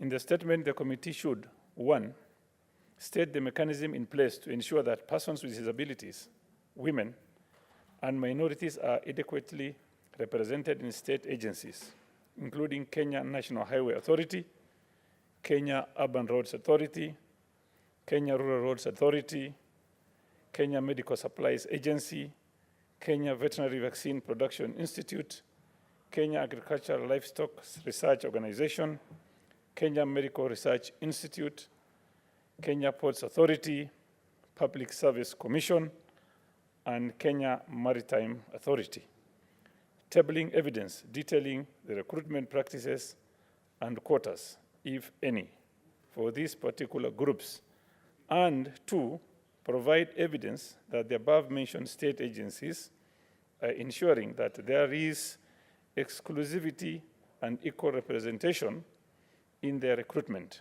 tabling audits or assessment, if any, undertaken in the last 3 years to ascertain the level of inclusivity in recruitment process. My second statement, Madam Speaker, I rise pursuant to Standing Order 53-1 to seek a statement from the Standing Committee on Agriculture, Livestock, Fisheries on vaccine production and distribution at the Kenya Veterinary Vaccines Production Institute, KVAVAPI. In the statement, the committee should, 1, provide details about vaccine produced by KVAVAPI from 2010 to date, stating the types and quantities of these vaccines used, how many expired, 2.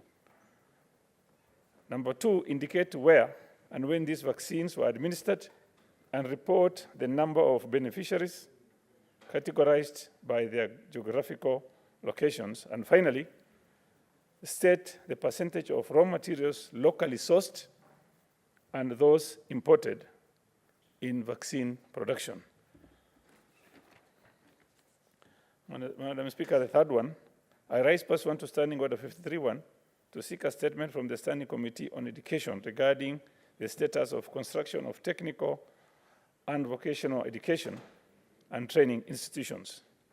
In the statement, the committee should, 1, provide an update on the status of construction projects for TVET institutions undertaken by the government since 2013, particularly in the counties of Garissa, Wajir, Mandera, Marsabit, Turkana, Samburu, West Pokot, and Baringo, explaining any disparities between the contractual and actual commencement and completion dates. Number 2, inform the Senate of how the projects were tendered, providing details on the bids received, contractors who won the award, and the respective bids amounts. And finally, Madam Speaker, indicate the expected completion dates of all ongoing TVET construction projects, outlining measures put in place to ensure their timely completion and fast-track their operationalization. Thank you, Madam Speaker. Thank you, Senator. It's Senator Hamida Kibwana. Thank you, Madam Speaker. I have 3 statements, but I'll read 2 of them. I'll start with the first one, Madam Speaker. The abuse in care homes for the elderly. Arise, Madam Speaker, arise pursuant to Standing Order 53-1 to seek a statement from the Standing Committee on Labor and Social Welfare regarding reports of abuse of people residing in care homes for elderly people at the PCA Thogoto Care Home for the Aged, as highlighted by an investigative news featured by BBC Africa Eye. In the statement, the committee should conduct an immediate investigation into allegations of mistreatment of the aged at the PCA Thogoto Care Home for elderly people. 2, explain what immediate steps are being taken to ensure that all care homes, including the PCA Thogoto Care Home, comply with established standards. And 3, review existing regulations and standards governing care homes, including staffing and care levels, and make recommendations for those who fail to meet these standards to protect residents' rights and well-being. I will proceed with the second statement. Madam Speaker, arise pursuant, it's on plastic and synthetic waste dumped in Kenya. Madam Speaker, arise pursuant to Standing Order 53-1 to seek a statement from the Standing Committee of Land, Environment and Natural Resources regarding dumping of textile, plastic and synthetic waste in Kenya. In the statement, the committee should, number 1, It detailed the steps that relevant state agencies have taken to ensure that Kenya does not become a dumping ground for substandard textile imported into the country. Number 2, present a comprehensive report in collaboration with the Ministries of Investments, Trade and Industry, Foreign and Diaspora Affairs and Environment, Climate Change and Forestry, outlining the handling of textile and plastic waste originating from international products within Kenya. And number 3, investigate the feasibility of implementing a take-back or circular economy program involving returning and repurposing unsellable and non-biodegradable items in collaboration with exporting countries. I thank you, Madam Speaker.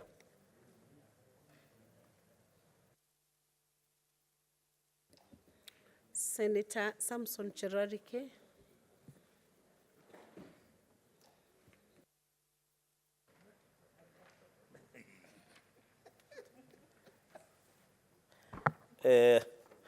Thank you, Madam Speaker. Request for statement on the unsettled bills owed to the Kenya Medical Supplies Agency, or KEMSA. Madam Speaker, Madam Speaker, I raise #1 to Standing Order 53-1 to seek a statement from the Standing Committee on Health concerning bills owed by counties to the Kenya Medical Supplies Agency's KEMSA. In the statement, Madam Speaker, the committee should, 1, state the amount currently pending in bills that counties owe KEMSA, or Kenya Medical Supplies Agency. Number 2, Madam Speaker, state the total amount in pending bills owed to KEMSA by other entities outside counties and other medical institutions. Madam Speaker, number 3, appraise the Senate on the ongoing reforms at Kenya Medical Supplies Agency, stating the strategies and plans, if any, being employed to address delays in supplying medical commodities and other supplies to the great counties of the Republic of Kenya. And finally, Madam Speaker, disclose the nature of agreements and terms of engagement and conditions that have been established between the county governments, 47 of them, and medical suppliers, stating the amount that the county governments owe to these suppliers for the last 3 years outside the Kenya Medical Supplies Agencies. Madam Speaker, and I request that this issue be dispensed as practicably as soon as possible. Madam Speaker, with that, I thank you very much. Thank you. Thank you, Senator Cherarike. Next order. Order number 8, the e-health bill, Senate Bills number 32 of 2023, first reading. A bill for an act of parliament to provide a framework for provision of telemedicine, m-health, health tourism, licensing of health e-waste undertakings, the roles of the national and county governments, and for connected purposes. Next. Order number 9, the Digital Health Bill, National Assembly Bill number 57 of 2023, first reading. A bill for an act of parliament to provide for the establishment of the Digital Health Agency, to provide a framework for provision of digital health services, to establish a comprehensive integrated digital health information system, and for connected purposes. Next order. Order number 10, the Social Health Insurance Bill, National Assembly Bill number 58 of 2023, first reading. A bill for an act of parliament to establish the framework for the management of social health insurance, to provide for the establishment of the Social Health Authority, to give effect to Article 43(1)(a) of the Constitution, and for connected purposes. Honorable Senators, we are done with the bills which were going through first reading. We are now going to motions, so next order. Order number 11, motion, extension of the mandate of the ad hoc committee to investigate the proliferation of religious organizations and the circumstances leading to the deaths of more than 95 people in Shakahola, Kilifi County. Senator Danson Mogatana, you're moving this motion. Madam Speaker, I beg to move in an amended fashion under Order 62 that aware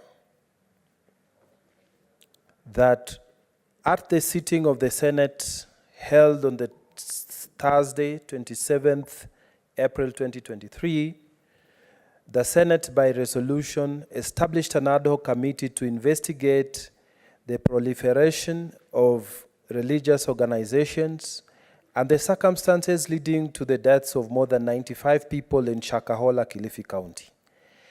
Appreciating that the initial mandate of the Select Committee was due to lapse on Wednesday, 26 July 2023, but was extended for a further 30 days at a sitting of the Senate held on Tuesday, 1st August 2023, to allow the committee to conclude the investigations owing to the evolving nature of the matter at the time, with discovery of new grave sites. Noting that the renewed mandate of the committee lapsed on the 5th September 2023, and the committee is yet to meet a number of key stakeholders in order to prepare a comprehensive report.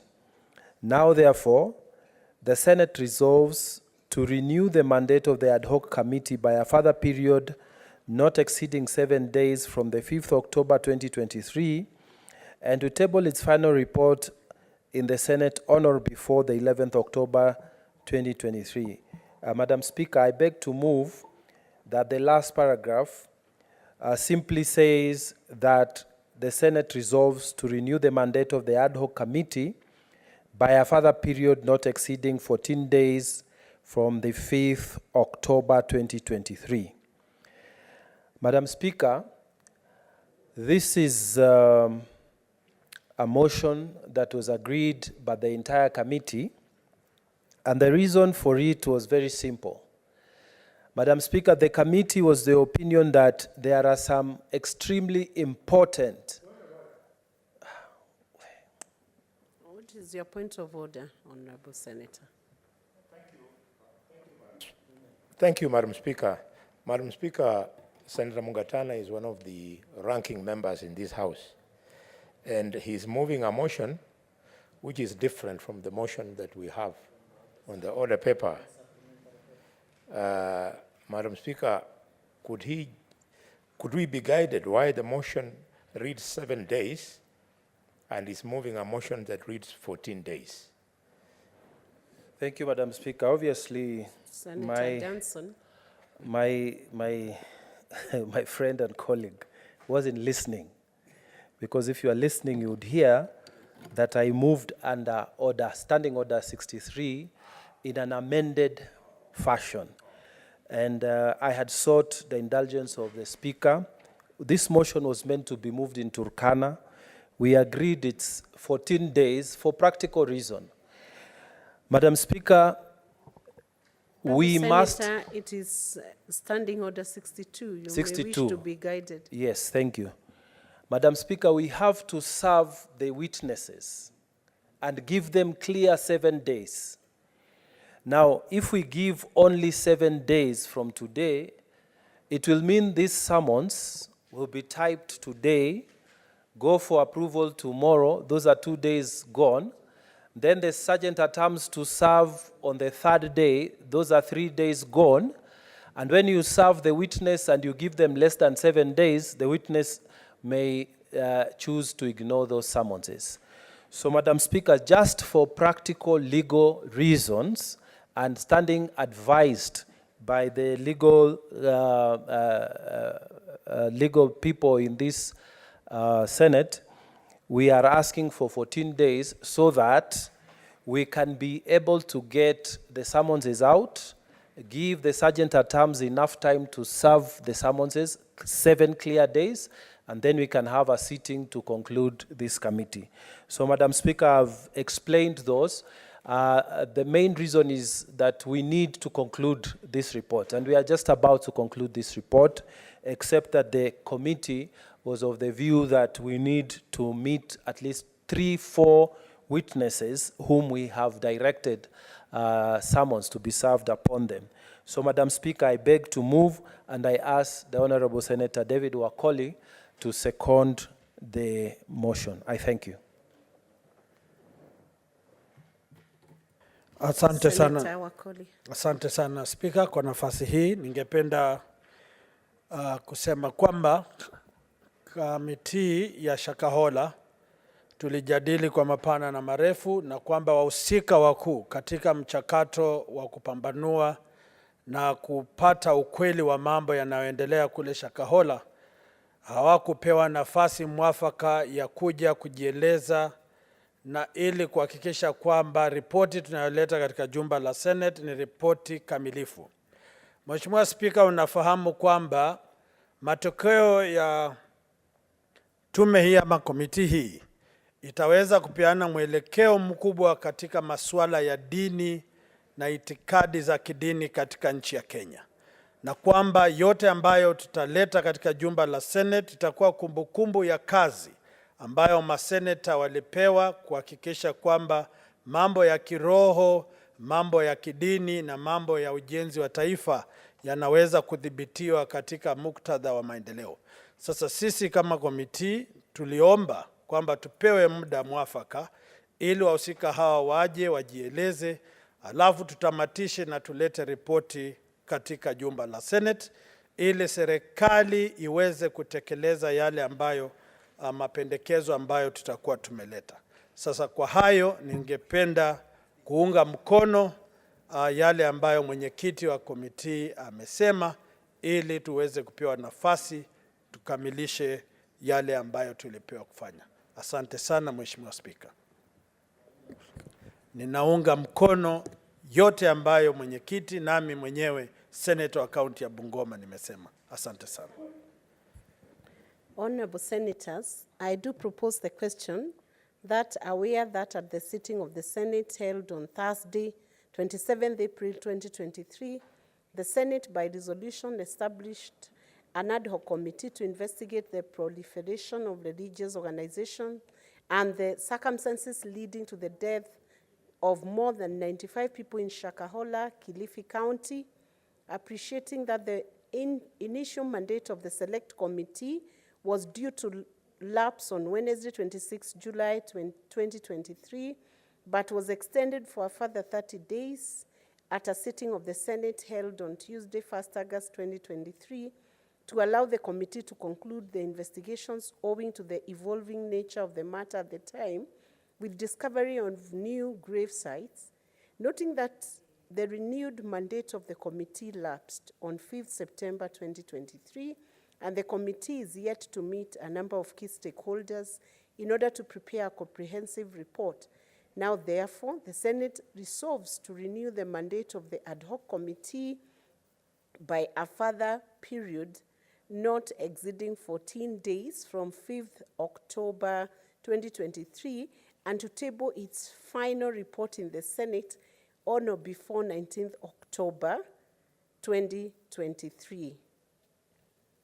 Honorable Senators, at this juncture, I would have wished to call senators to contribute to this motion, but I want to seek your indulgence that we can skip the contributions to this motion. Or then I'll give you maybe one on each side of the divide to contribute to this motion.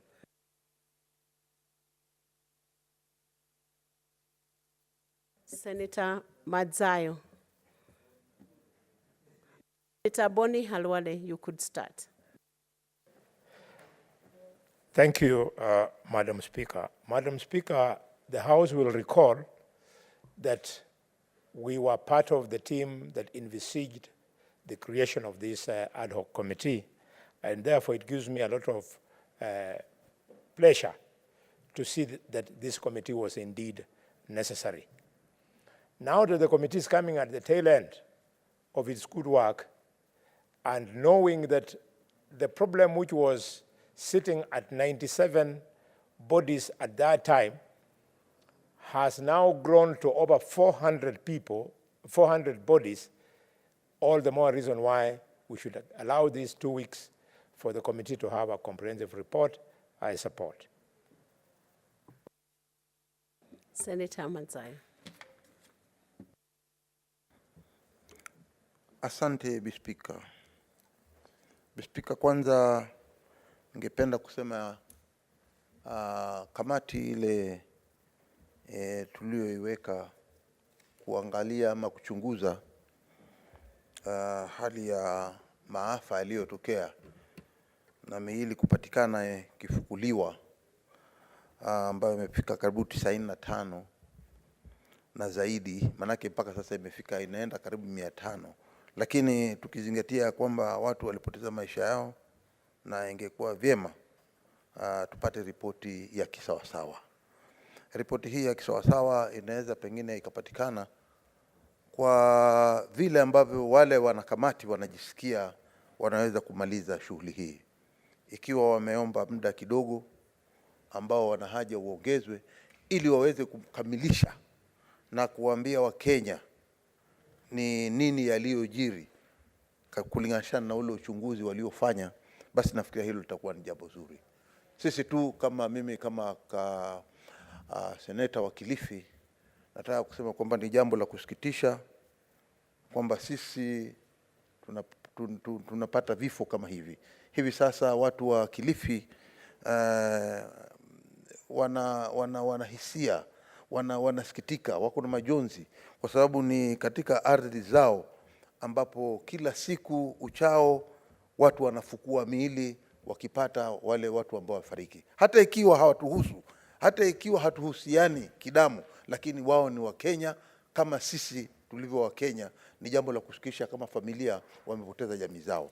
Kwa hiyo muda huo wanaouliza ya kwamba waweze kupewa, ikiwa chairman wao ndugu yangu Tana anatoka katika maeneo hayo ya huko pwani, ningependelea kuona ya kwamba ripoti itakayoandikwa iwe ni nzuri na muda waliouliza wapewe wa hizo wiki 2 wakamilishe kazi inayowafaa. Asante Bwana Speaker. Speaker. Asante. Thank you, Honorable Senator. I see 2 more requests. Senator Chiradike, you wanted to comment on this? Quick one. Just quick, Madam Speaker, is that to congratulate the committee led by able Senator Danson Mungatana and the committee of investigating Shakahola. Madam Speaker, you know, this is a very critical, although this is a procedural motion, the reason we are extending time for them is to give us earth-shaking, radical proposals into the issue of proliferation of religious organizations in the country. And I think it is never the interest of Parliament or the Senate or National Assembly to regulate per se the operations of religious organizations in this country.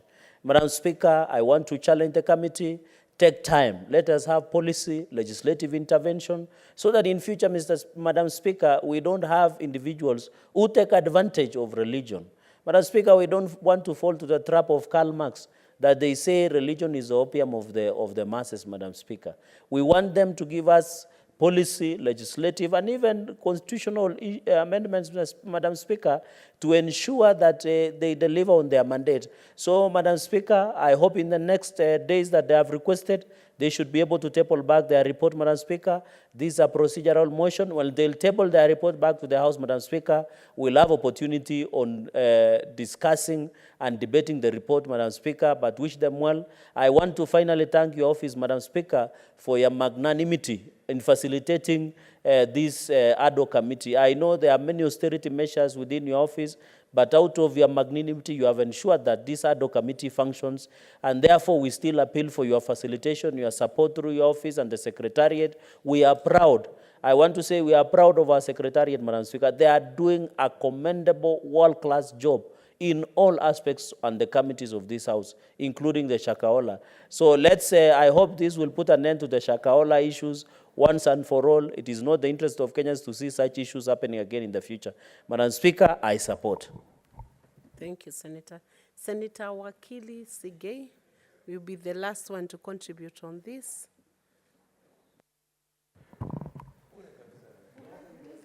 Thank you, Madam Speaker, for granting me also the opportunity to... Senator Agnes Kavindu, you know what you should do when you are crossing the floor. Can you abide by the standing orders of this House? Senator Wakili. Thank you once again, Madam Speaker.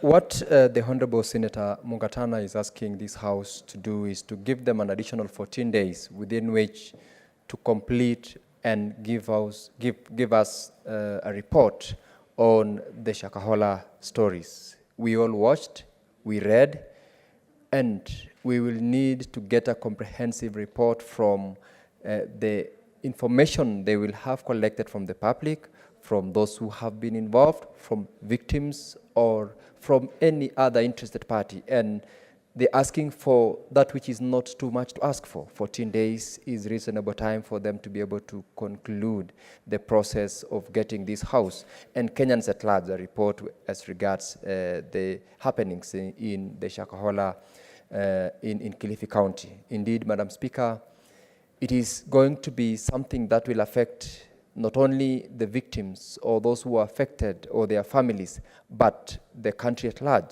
because religious institutions are institutions that cut across each corner of this country. And therefore, as we support, we also wish to indicate to the committee that indeed it's not only this House that is expecting them to give us a report, but the country at large, recalling the fact that there is a committee that was set up, a judicial committee that was set up, which unfortunately was gagged by the courts, and therefore they were unable to proceed. And there is still another ad hoc, I believe, committee that is equally collecting views. That in itself, Madam Speaker, confirms the importance of the role this committee is undertaking for this country. And therefore, asking for an extension of 14 days, in my view, is not too much to ask. And I therefore support that this committee be granted that time, and we expect them to give this House and the whole country a substantive report in order to enable us understand and get to know what is the next course of action to be done to protect the people of Kenya, to protect our religious institutions, and to protect also the vulnerable people who in most cases are victims, who are the ones who end up suffering. I therefore support. Thank you, Senator. That marks the end of the debate on that motion, and I call upon the chairperson of that ad hoc committee, Senator Danson Mungatana, to reply. Madam Speaker, I'm so grateful to the senators who have supported this motion. Madam Speaker, being a procedural motion, I don't want to take time. I'm just grateful that the plenary has given us 14 more days, and we shall be faithful to finish the work that is pending. I thank you, Madam Speaker. I beg to reply. Pursuant to Standing Order 84-1, I hereby make a determination that the matter does not affect counties. And honorable senators, I put the question that aware that at the sitting of the Senate held on 27th April 2023, the Senate by resolution established an ad hoc committee to investigate the proliferation of religious organizations and the circumstances leading to the deaths of more than 95 people in Shakahola, Kilifi County, appreciating that the initial mandate of the select committee was due to lapse on Wednesday, 26 July 2023, but was extended for a further 30 days at the sitting of the Senate held on Tuesday, 1st August 2023, to allow the committee to conclude the investigation owing to the evolving nature of the matter at the time, with discovery of new grave sites, noting that the renewed mandate of the committee lapsed on 5th September 2023, and the committee is yet to meet a number of key stakeholders in order to prepare a comprehensive report. Now, therefore, the Senate resolves to renew the mandate of the ad hoc committee by a further period not exceeding 14 days from 5th October 2023, and to table its final report in the Senate on or before 19th October 2023. Will as many as are of that opinion say aye? Will as many as are of a contrary opinion say nay? The ayes have it. Next order. Order number 12, motion, extension of the mandate of the ad hoc committee on the compensation to the Kenyan victims of the 1998 bombing of the United States of America Embassy in Nairobi. Senator Kavindu Mudhama. Thank you, Madam Speaker, for this opportunity for the extension of the ad hoc committee for Bomb Blast 1998 in Nairobi, the American Embassy. That aware that the sitting of the Senate held on Thursday, 27th June 2023, the Senate resolved to establish an ad hoc committee to investigate the compensation of the Kenyan victims of the 1998 bombing of the United States of America Embassy in Nairobi. The report and report back to the House within 3 months of the establishment. Realizing that the 3 months period will elapse on 30th of September 2023, but owing the magnitude of the work involved, the committee will not have completed its work within that duration. Noting the need for the more time to carry out through the inquiry into this matter. Now, therefore, the Senate resolves to renew the mandate of the ad hoc committee for a further period of not exceeding 45 days of these resolutions, and to table its final report in the Senate on or before 10th of November 2023. Thank you, Madam Speaker. Can you invite the person to the senator who will second the motion? I invite Senator Mungatano to second. Madam Speaker, I beg to second the motion moved by the Honorable Senator Kavindu. Madam Speaker, the committee has been performing a lot of work. We have seen them taking witnesses. We have seen them attending the memorial services. We have seen them engaging. And Madam Speaker, there is no doubt in my mind that this committee has put its best foot forward. So, Madam Speaker, it is clear to us, as the chair of this committee has put it, that there is still pending work that they have not yet finished. We have no doubt that if they are given these 45 more days, they will be able to accomplish the work that is ahead of them. Mr. Speaker, now, I ask the members who are present here to support this motion simply because it is for a good purpose and a good cause. And it is also a procedural motion. We shouldn't have too many arguments about this, I urge the House to support. I beg to second. I thank you.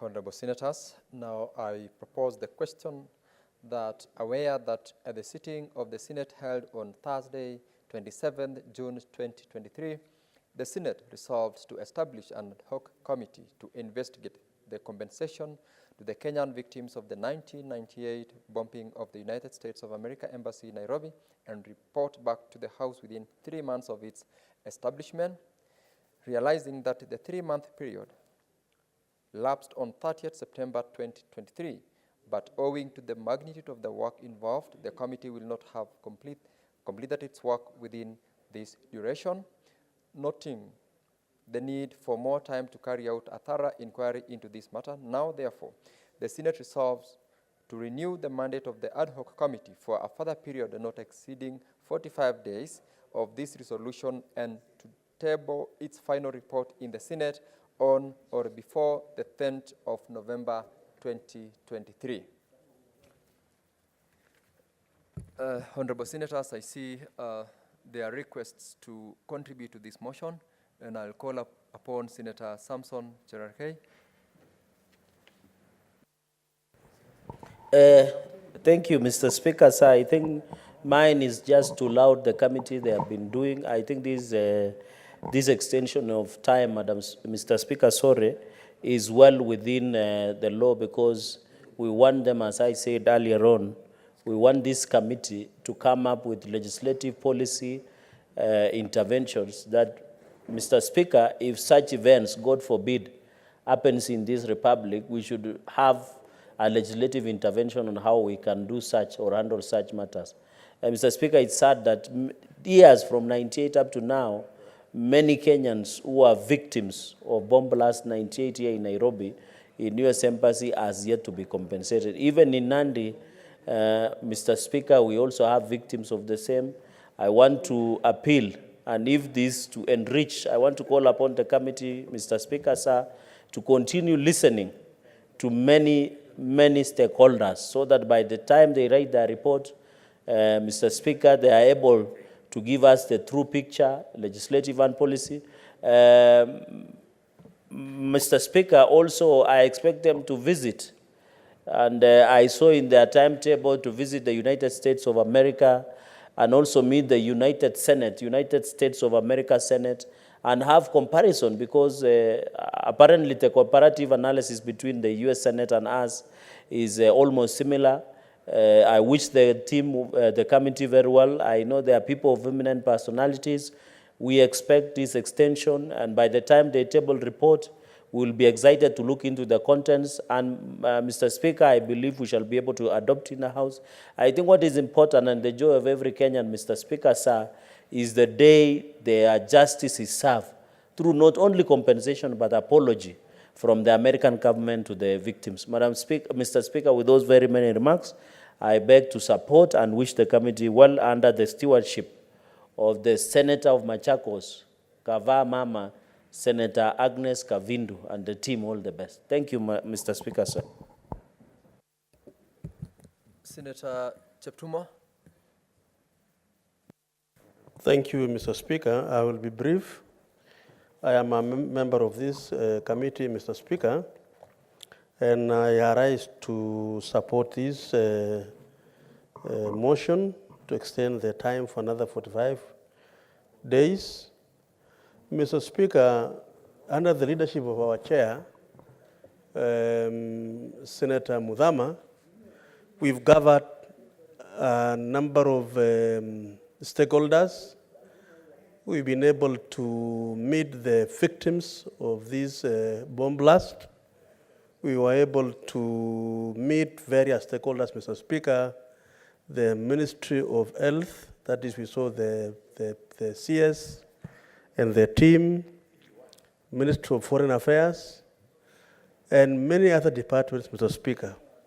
We still have a number of stakeholders that we need to engage, so that, Mr. Speaker, you are able, therefore, to come back to the House with a very comprehensive report. Mr. Speaker, remember, These are Kenyans who have suffered for a very long time. They have not been addressed in terms of the challenges they are facing. There are those whose children have not been able to go to school. They are orphans, they are widows, they are widowers. And Mr. Speaker, it is not a situation we want to come and bring, or rather bring a report here, which is not complete and comprehensive. So, Mr. Speaker, the extension is really justifiable. We need also, as said by a colleague here, to go to America. We are already planning to have a session with the Senate and of the US, so that, Mr. Speaker, we look at the legal framework in that country. Because the challenge we have is that there is no legal framework that enables the government of the US to pay the victims of these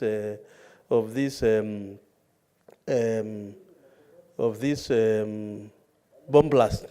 Mr. Speaker, Kenya is a friend country to the US, and wanted also to use that relationship, which is cordial, between Kenya and US, Mr. Speaker, to at least be able to push this agenda, so that, Mr. Speaker, we get these Kenyans compensated, and they have been suffering for the last, from 1998 up to now, Mr. Speaker. It is indeed a very, very sad situation. Mr. Speaker, we have had governments. The government of, say, Moi, which this situation arose when he was the president. Kibaki came, 10 years, Mr. Speaker. Uhuru Kenyatta came in again, 10 years. William Ruto now is leading us. So, Mr. Speaker, it is a situation that has really been ignored and neglected for a very long time. And I want to thank my chair here, because it is our own initiative, Mr. Speaker, to raise this issue. And I think it is a moment for this House, Mr. Speaker, to give this committee reasonable time, 45 days, so that we comprehensively conclude these investigations and come back to the House. And, Mr. Speaker, this House also will be counted as the House that was able to rise up and deal with the situation that Kenyans have suffered. Those who got, who became victims of the bomb blast. So, Mr. Speaker, I support, and I believe we're going to come back to the House with a very, very, very comprehensive report for posterity of our country. Thank you, Mr. Speaker. Senator Boni. Thank you, Mr. Speaker. Mr. Speaker, allow me, in supporting this motion, to use the opportunity to congratulate my sister, Kibeti Kabintu. When Senator started this initiative, little did she know, Mr. Speaker, that the industry was going to catapult her right to the top of the imaginations, not just of many Kenyans, but indeed of the world. This was not a Kenyan problem. It was twin bombing. One happened in Dar es Salaam and the one here in Nairobi.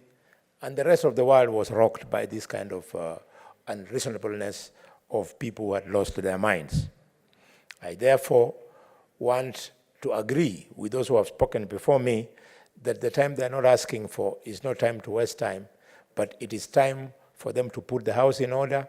We should give them, I want to urge you, do not end this exercise until you go to Capitol Hill in the United States of America. They owe us a hearing. Somebody has to tell them the real voice of the leadership of this country on how our people suffered, on how our people died, on how generations that will come after them will always remain wounded by what befell our country in 1998. Mr. Speaker, sir, I support. Thank you, Senator Boni Halwale. I don't seem to have any other member who is willing to contribute to the motion, and I therefore call upon Senator Mudama to reply. Thank you, Mr. Speaker, for giving me this opportunity to reply. And I want to take this opportunity to thank the members of this House who have contributed to this extension of days for this motion. Mr. Speaker, I want to say that we have met several stakeholders, and including the victims themselves. We've also been able to call their lawyers in the United States of America. They came to Kenya, we met them. They gave them their background, and Mr. Speaker, I must say that it's a very emotional situation when these victims, survivors appear before us. They cry until we cry, all of us. Those wounds are very fresh in them. It's like it happened yesterday. And so, Mr. Speaker, I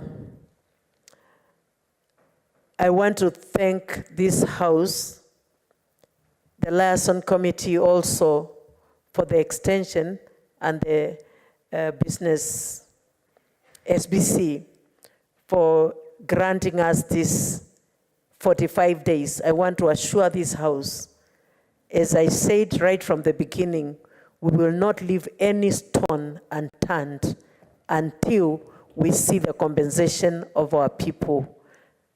Mr. Speaker, I move. I beg to lay. Thank you. I beg to reply. Thank you. Thank you, Senator Mudama. Pursuant to Standing Order 841, I make the determination that the matter does not affect counties, and therefore, honorable members, I put the question that, aware that at the sitting of the Senate held on Thursday, 27 June 2023, the Senate resolved to establish an ad hoc committee to investigate the compensation to the Kenyan victims of the 1998 bombing of the United States of America Embassy in Nairobi, and report back to the House within 3 months of its establishment. Realizing that the 3-month period lapsed on 30th September 2023, and owing to the magnitude of the work involved, the committee have not completed its work within that duration. Noting the need for more time to carry out a thorough inquiry into this matter, now therefore, the Senate resolves to renew the mandate of the ad hoc committee for a further period not exceeding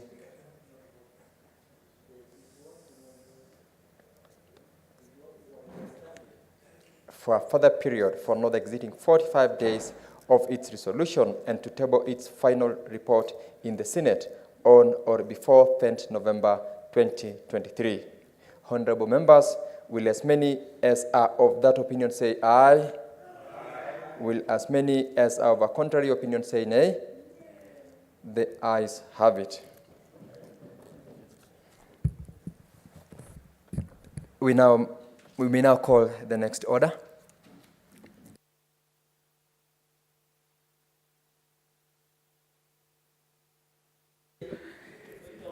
Order number 13, the County Government's Revenue Raising Process Bill, Senate Bills number 22 of 2023, second reading.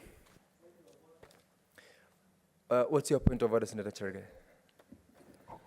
Mr. Speaker, did you, under Speaker's rules and the conduct of the House, did you see the senior counsel, esteemed member of National Dialogue Committee, walked in casually while you were reading your directions on the matter?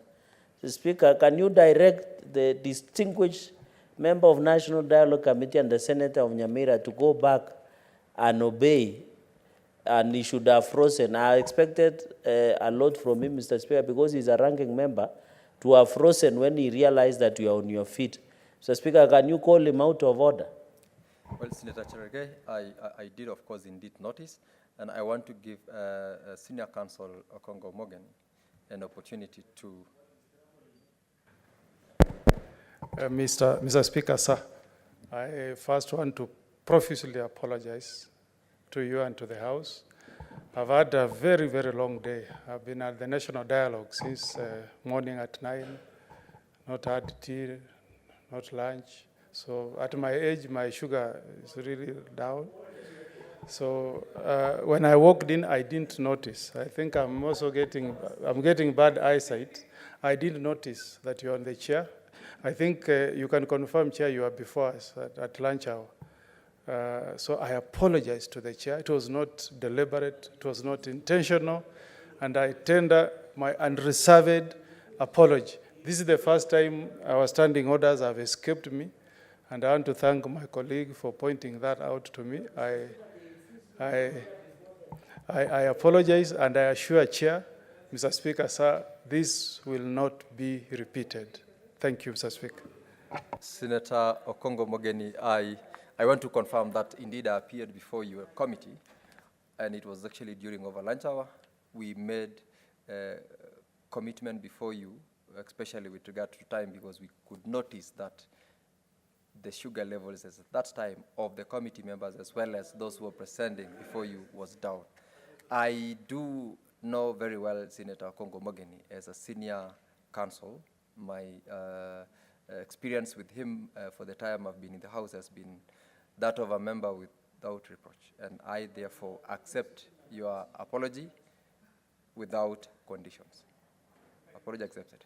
Thank you. Honorable members, we will defer order number 13, that is the County Government's Revenue Raising Process Bill, Senate Bills number 22 of 2023, to the next session.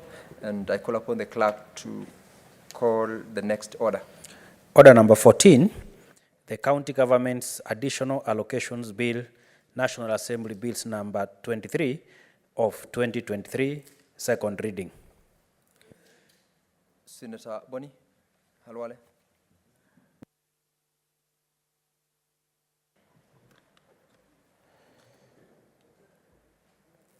Thank you, Mr. Speaker. Mr. Speaker, sir, I rise to move the County Government's Additional Allocations Bill of 2023.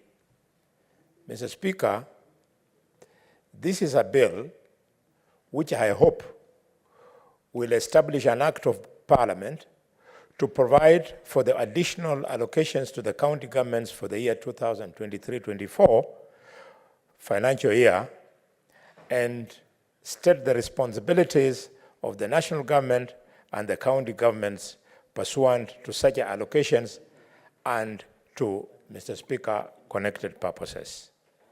Mr. Speaker, the House will recall that when we were passing the bill for the division of revenue, very many people who do not know how devolution works, especially from our good side of the minority, some of them who continue to refuse to read, were calling us names that we were denying county governments money. Far from it.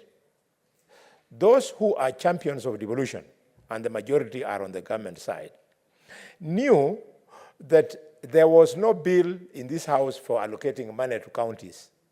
The bill which was before the House was for dividing money between the national and the county government, and we needed to do it responsibly so that both governments continue functioning. We did it and gave 385.6 billion shillings, and I'm glad that, Mr. Speaker, the time has now come for us to give more money.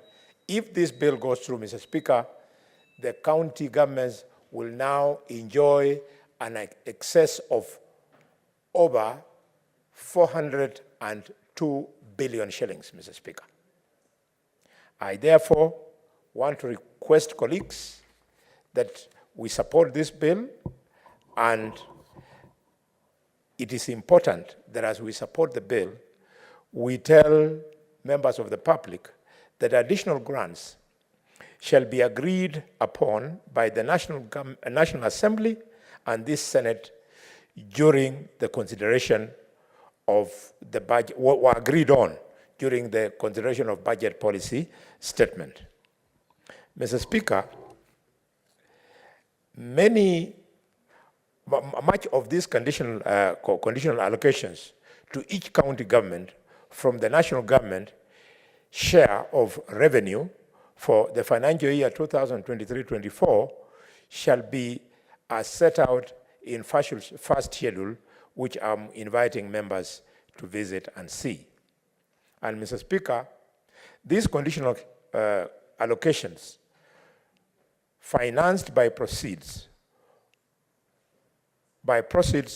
of the loans or grants from development partners to each county government for the financial year 2023-24 shall be as set out in column P of the third schedule. It's important that members of the public should know that this comprises of conditional allocations financed by the World Bank, credit to finance agriculture, a rural inclusive growth project as set out in column B. It also includes conditional grants, allocations financed by the International Development Agency of the World Bank.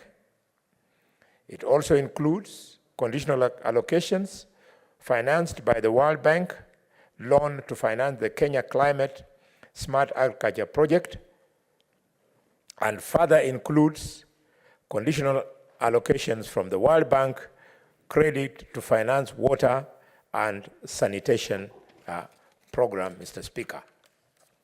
Mr. Speaker, further sources of this money include conditional allocations from the grant by DANIDA to finance primary health care, whose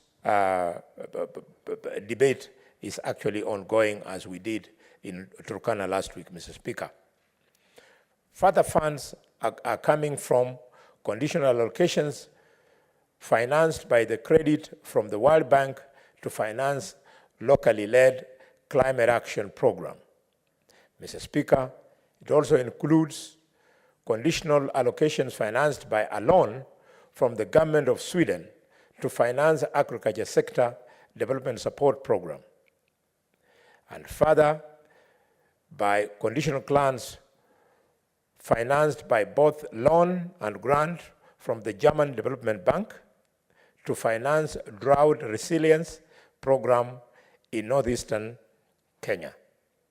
It also includes conditional allocations financed by credit from the World Bank to finance emergency locust response project. Mr. Speaker, we also have conditional financing by a loan from the World Bank to finance the Kenya Informal Settlement Improvement Project. And further, Mr. Speaker, we have conditional allocations from proceeds of loans from the International Fund for Agriculture Development, also known as IFAD, to finance Kenya Livestock Commercialization Project.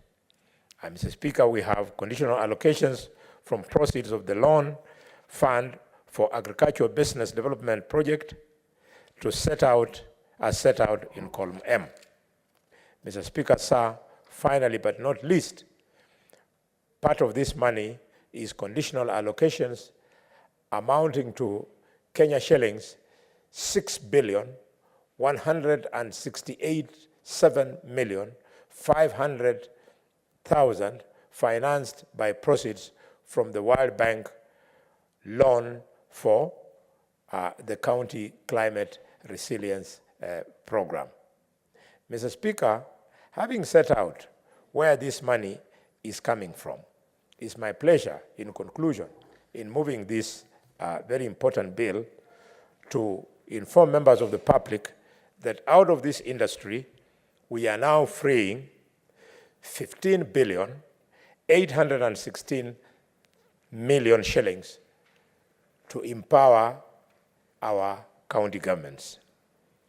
I would like, once again, to remind governors that this money that we are today working so hard to ensure that they have is not meant to be at their disposal for self-aggrandizement.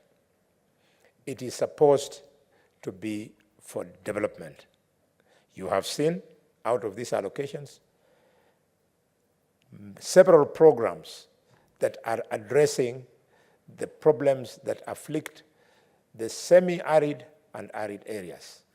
Having come fresh from Turkana, I hope the governor of Turkana is watching this debate. he should make sure that he uses his allocation of these billions to start a structured program of rolling out availability of clean water for the people of Turkana. The shame we saw in Turkana, where little children, as young as 5, 6 years, they stand by the roadside, they wave you down, and when you stop, they start telling you a joke, a joke. So when you ask what do they mean by a joke, they are telling you, how are you, peace be with you. Little do you realize that they are making those emotional remarks because they want you to give them water. The moment you give out a bottle of mineral water, you see their faces light up.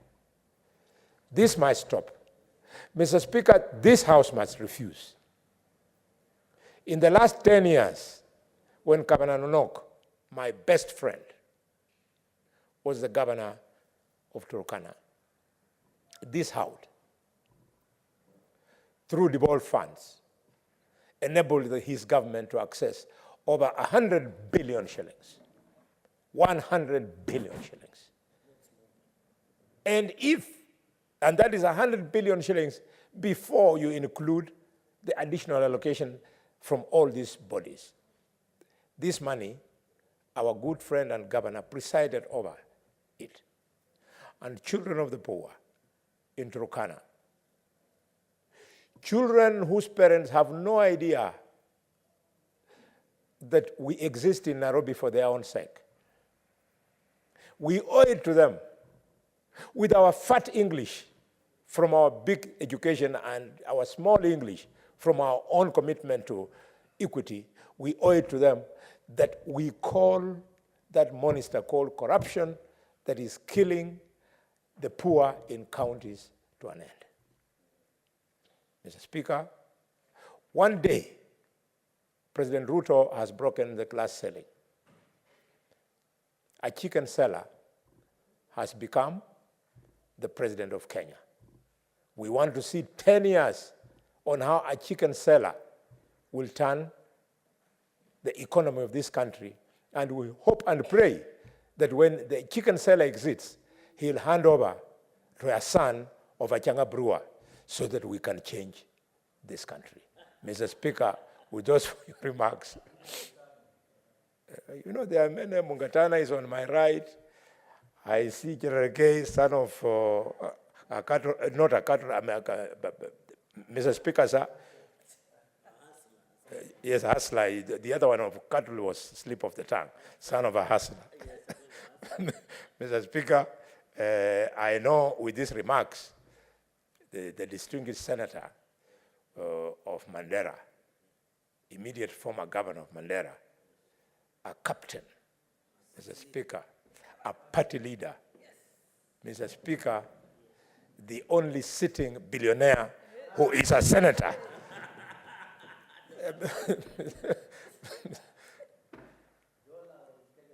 Will be very happy to see this bill go through, because this is what he works for in our committee all the time. With those many remarks, I invite Senator Karen Nyamu to second my bill.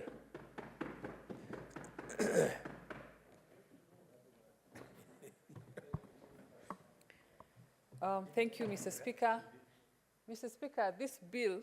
Senator Nyamu, just take your seat to facilitate the Honorable Senator Boni to formally move the bill. Thank you, Mr. Speaker. My apologies. Senator Nyamu shot out of her seat so fast that I failed to conclude. And in conclusion, Mr. Speaker, with those remarks, I invite Senator Karen Nyamu to second the bill, and I move the bill. Senator Karen, now you may take the mic to second the bill. Thank you, Mr. Speaker. Mr. Speaker, this bill, the County Additional Allocation Bill of 2023, is yet another clear indication of the commitment of the Kenya Kwanza government to entrench devolution in this country, because this bill comes barely 3 months since His Excellency, the President, William Samoei Ruto signed into law the county allocation bill, the county equalization fund bill. But Mr. Speaker, this money, and this is a lot of money, it might not be used or utilized as planned if the governors are not patriotic enough and if they do not commit to the roles that they are elected for and make sure that this money is utilized for projects that are for the betterment of all Kenyans. And Mr. Speaker, I wish to remind my Senate colleagues of the role that we have of oversight to make sure that devolution is working and to be diligent to ensure that this money is utilized in a proper manner that it is meant for. And Mr. Speaker, as I support this bill, as a member of the Nairobi delegation, I still wish to register of the method, my complaints on the method and the formula used to allocate funds each and every time. And Mr. Speaker, just as like the equalization fund, this bill is no exception that Nairobi suffers an unfair formula. In the first schedule, Mr. Speaker, Nairobi has been allocated 239 million, with a whopping 5 million residents in Nairobi, with 85 wards, and then on the other hand, a county like Kilifi, with 1.5 million residents and 35 wards, has been allocated 359 million, Mr. Speaker. Lamu, with 10 wards and 150,000 residents, has been allocated 287 million, Mr. Speaker. Are we being fair to Nairobi? I have said here again, Nairobi is home to some of the biggest slums. The deplorable state of these Nairobi residents keeps being ignored by legislators and policymakers. And I want to call upon the Nairobi leadership, led by our governor, Governor Sakaja, our senator, Senator Sifuna, and we join hands with other leaders and change this narrative for Nairobi once and for all.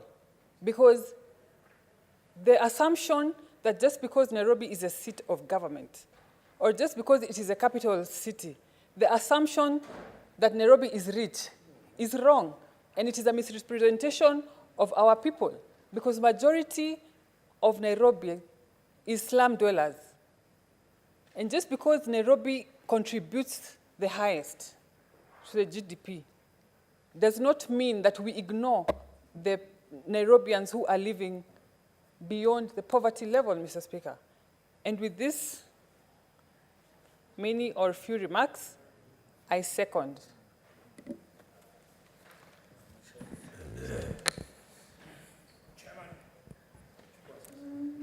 Honorable Senators, I now propose the question that the County Government Additional Allocation Bill, National Assembly Bills number 23 of 2023 be now read a second time. I'll call upon the senators who have requested to contribute to this bill. Let me start with the chairman of the committee, Senator Ali Roba.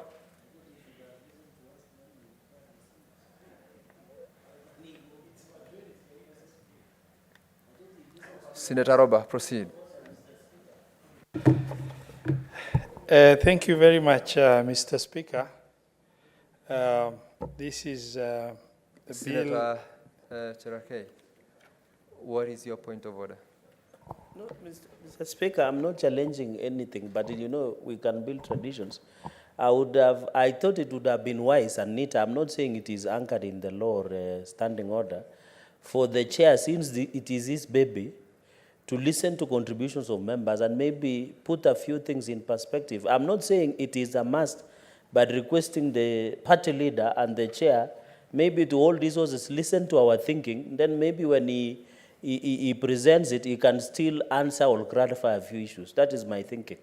I am not saying it is in the standing order, just a request. That's noted, Senator Samson Cherargei, but you will note that this bill has been sponsored by the leader of majority, not the chairperson, Senator Ali Roba. So allow Senator Roba to contribute. I believe Senator Boni Halwale, who moved the motion on behalf of the majority leader, will listen through the contributions by members for his reply at the end of the debate. Thank you. Thank you very much, Honorable Speaker, and thank you for informing my colleague, Senator Cherargei, that the bill is sponsored by the majority leader. So I am only contributing as a member, just like you, despite the Committee of Finance processing the bill. Mr. Speaker, sir, I rise to support this bill. The County Government Additional Allocation Bill 23, National Assembly Bill, that's the County Government Additional Allocation Bill 2023, National Assembly Bill number 23 of 2023. This bill allocates a whopping 56.18 billion to county governments, which is very, very important contribution in the light of a lot of resource constraints that is happening. Remember, when Division of Revenue bill was getting passed, the discussion was all about that money being too little for county governments. And as such, this 56 billion shilling will go a long way in complementing the budgets of the county governments conditionally in line with the grant providers such as World Bank, national government, and the rest. Mr. Speaker, sir, the 56 billion in this bill comprises of additional financial allocation from the national government share of revenue amounting to 15.18 billion and conditional allocation to the county government from court fines and mineral royalties amounting to 3.043 billion, conditional allocation from proceeds of loans and grants from development partners totaling to a whopping 3.192 billion, and national government expenditure on development.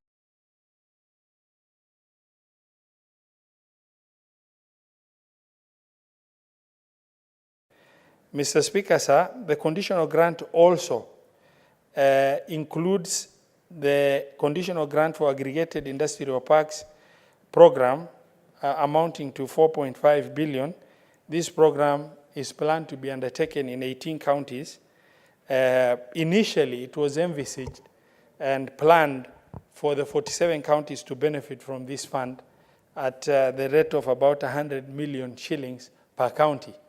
However, when the preliminary engagements were done between the county government and the national government, it was determined that 100 million will be too little to do any meaningful industrial park program.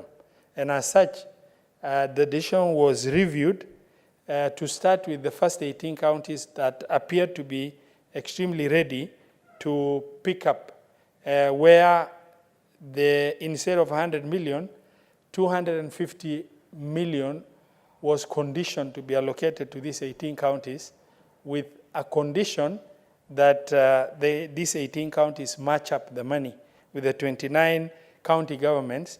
The remaining 29 county governments will be allocated similar amounts in the subsequent financial year, the coming financial year.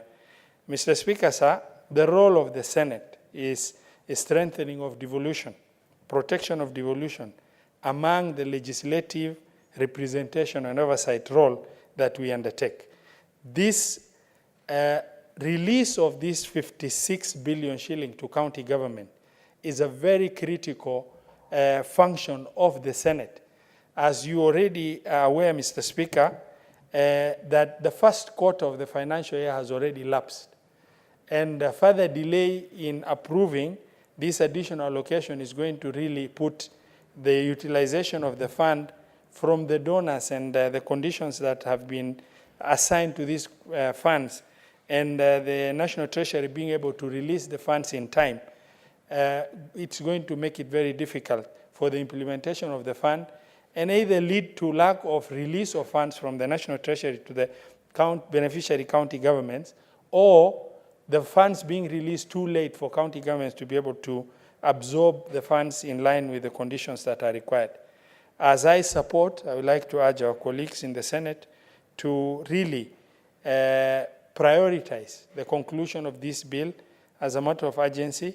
It has already gone through the National Assembly, and it has undergone some amendment under the committee as recommended, because some funds that were left out have been included, which means the bill will have to go for negotiation between the National Assembly and the Senate, delaying the process even further. Mr. Speaker, sir, as I give that information, I beg to support. Thank you. Thank you, Senator Ali Roba. Senator Samson Cherargei.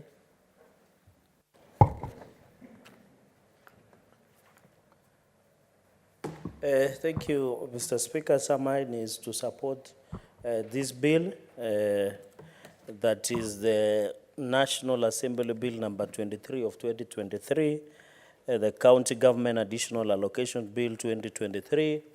Mr. Speaker, I hope in future the way we supersonic speed we process the National Assembly bills, I hope our sister house or our brother house would also be processing our bills with the same supersonic speed, so that we don't have differences in terms of processing the bills.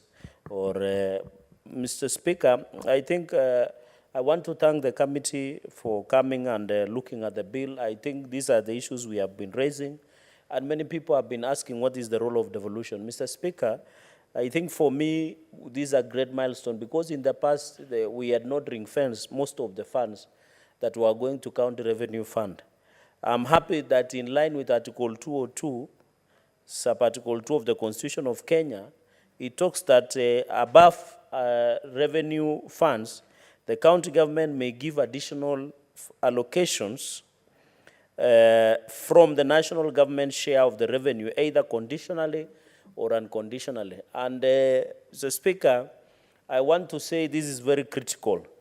When we passed 370 billion in the last financial year, many of our colleagues on the minority side, which unfortunately they are not present in the House, or they are following wherever they are, they complain a lot. And you know, they were being selective in terms of telling our people, senators cut down the allocation to counties.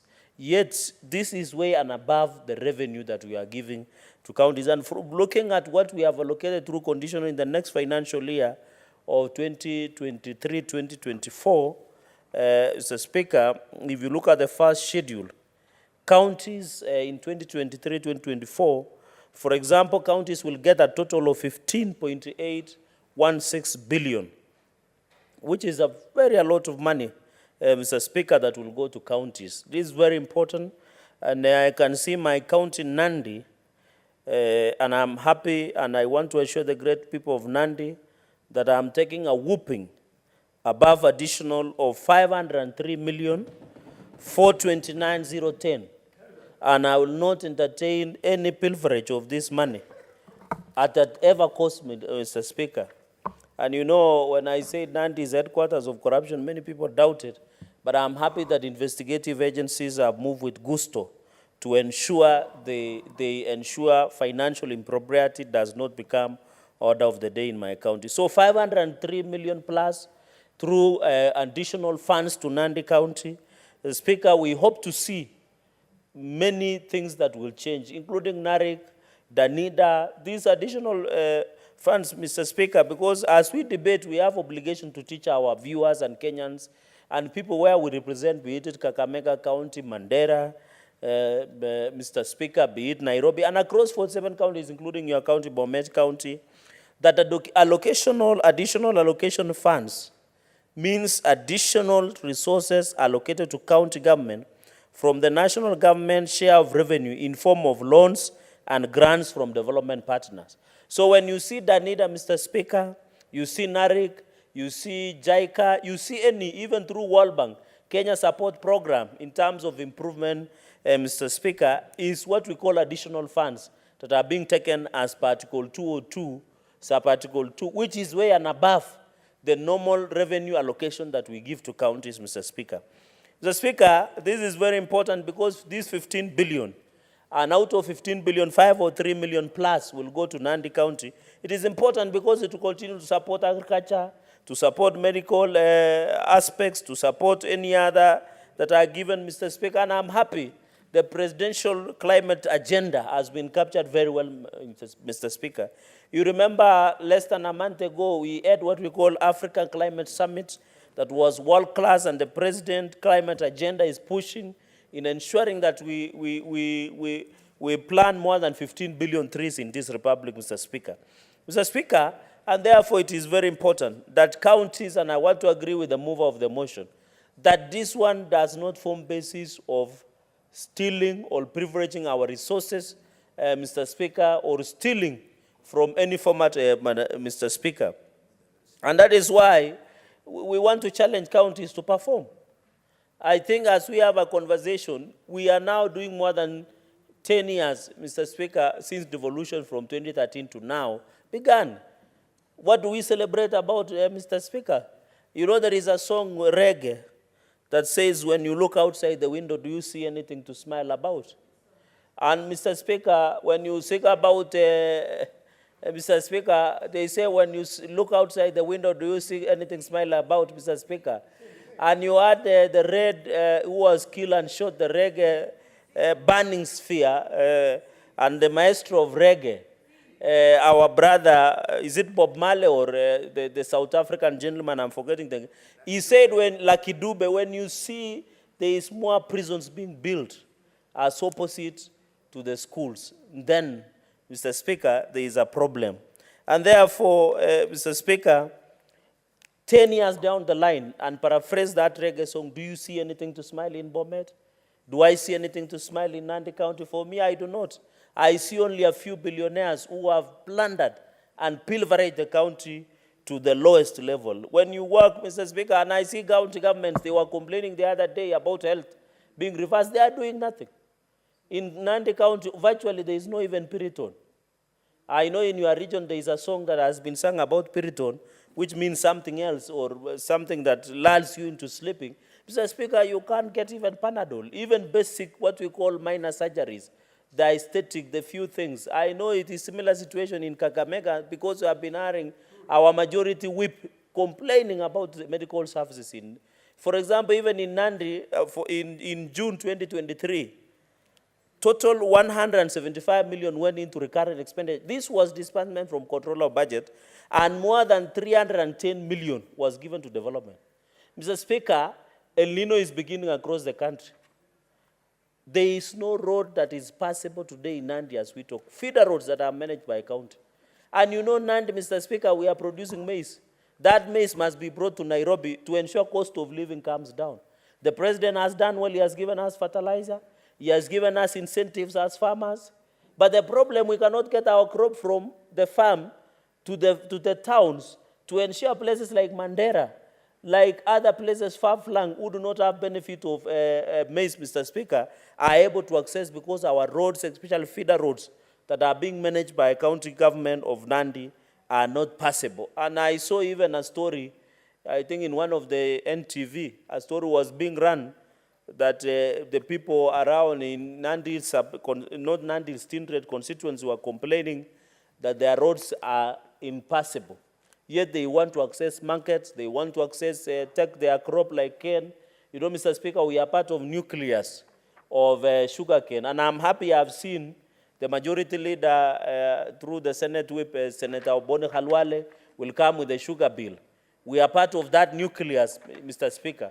Yet we can't access to deliver crop, Mr. Speaker. So I want to ask, you know, some of us, Mr. Speaker, we are at pains. Sometimes we are not sure whether to support more funds to mashinani, because every time you go to a function on weekends, when you try and tell people that I brought this much of amount, people will look like you are an angel, that you are the new stranger in Jerusalem. because they don't feel the money, Mr. Speaker. It is very unfortunate. I wish one day as a senator, when you go home in the weekend or during recess and said, I brought money for feeder roads, people will clap and say, the road you are using is the money that was made you brought in Nairobi. I wish one day, Mr. Speaker, when you walk to Kapsabet County Referral Hospital, is no longer only a signature to access mortuaries, but to give life to many people of Nandi. So that when you walk in when you are unwell, you walk out when you are well. Not when you are walking when unwell, you get one of the mambo ni matatu in what the president espoused a few weeks ago, Mr. Speaker. That is my prayer. I look for one day you will meet a student or a child, and they will tell you because of the bursary senator that you push for additional allocation. That's why I'm going to school. I look for a day through the NARIC programs that are being run through the agriculture funders. Mr. Speaker, you can walk to milk cooling plant somewhere in Nandi, in Belekenya, in Kabiyet, in Gechek, and you walk in that places and you greet farmers and they tell you, Senator, courtesy of additional funds that you pass with your colleagues, and that's why we have this milk cooling plant in this area, Mr. Speaker. That is my prayer. That is the future of devolution, Mr. Speaker, and that is why EACC, the tragic side of devolution has been the soft underbelly of corruption. Mr. Speaker, as my brother Senator Khalwala has alluded to Turkana, and as the Committee Public Accounts, we have issued directions, and the necessary agencies have picked the matter of over 100 billion that were allocated to Turkana, but they are not foreseeable, Mr. Speaker, and the majority whip has captured. As a committee where I deputize, or as the vice chair of County Public Accounts, we have ceased of the matter of Turkana, Mr. Speaker, and we have given directions. And we shall not hesitate, even Kakamega, where we find culpability, we shall not hesitate, Mr. Speaker. Even in Tana River, even in the Mandera, even anywhere across the country, because our work is to protect the interests of this, Mr. Speaker. Mr. Speaker, the third point that I would want to make is that these additional funds, let us use it, Mr. Speaker. I would wish to appeal, this is my advice to counties, let us tailor-made the money we are getting for specific functions. For example, Nandi, when we get these additional funds, and Mr. Speaker, I want to say this, especially on the issue of Kenya's support infrastructural program through World Bank, and I don't know whether Senator, Governor, a party leader, chairperson, you know, there is a song that they say, Mr. Speaker, here comes the conqueror, the lion. So, so Mr. Speaker, we want to, maybe during his time as the governor, I don't know whether they had the benefit of World Bank support through Kenya settlement infrastructural programs. Mr. Speaker, I want to show, and I want to ask World Bank also to be very keen. Because in Kapsabet town, we got some amount in the last financial year that was meant for improvement. Can you believe in Kapsabet town, the capital city, not the capital headquarters of Nandi, you are stuck because there are still impassable roads within Kapsabet town. And these are small roads, Mr. Speaker. We were given money by World Bank to build footpaths. And I know, Senator Boni Khalwale, you pass Kapsabet when you are going to Kakamega. Those roads have been washed away by rain. Because of the substandard work, Mr. Speaker, that pathway is so narrow that two dogs cannot pass, let alone human beings, Mr. Speaker. So, Mr. Speaker, I want to ask these partners that they put in place evaluation and monitoring unit. And I want to challenge Senator Roba, because he has been a governor before, that outside this issue of allocating and processing bills, can you advise the Senate on how we can effectively monitor the resources that we give to these people, especially through allocations, Mr. Speaker? Because we only discuss about revenue that is allocated, audited revenue that is allocated, the 15%. And Mr. Speaker, you know, personally, I have proposed, and you know, Mr. Speaker, in a point of relevance, I submitted to the memorandum, to the National Dialogue Committee, Mr. Speaker. I know there was machismo and issues of the term limit and whatever, but inside my earth-shaking proposal to National Dialogue Committee, which they declined for me to appear because they knew I will tell the Kenyans the truth, I propose an increment from 15% to 40% to counties, because I want more resources to go to Bomet. so that the governor of Bomet and the county leadership of Bomet can perform more, Mr. Speaker. I proposed. Number two, Mr. Speaker, I even wrote to the National Dialogue Committee, even this house to be made the upper house because it's a bicameral system, and ensure, Mr. Speaker, we are given powers to veto bills so that we avoid this drama of bringing the bills. I saw they rejected our amendment the other day. We can do an amendment. I hope they will not reject because Senator Roberts said there's an amendment that have been made in place, Mr. Speaker. These are issues that I raised in that memorandum that I would have expected the National Dialogue Committee to drink from my wisdom that I was oozing on those proposals, Mr. Speaker. And even finally, I was proposing that we choose. And you know, Senator Kalwale is one of the senior most, and Senator Mungatana. Let us, if we want to go parliamentary system, let's go. If we want to go presidential system, let's go. Or we want to go a mongrel called hybrid system, let us agree.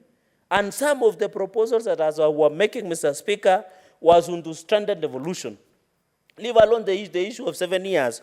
And, you know, 7 years was good because, Mr. Speaker, you finish your 5 years, start 7 years, another 7 years, then you can stay 19 years. I know the chicken seller is in the office, and the Changa brewer, son of Changa brewer, wants to come in, and also the herder from the northern Kenya, and all of us want to that direction. They should be happy that Cherargei is doing a very good thing, because I'm giving you 19 years in power. Mr. Speaker, finally, on the aspect, as I conclude, I want to commend the committee. I think the chairperson and the finance committee should be given the committee of the year.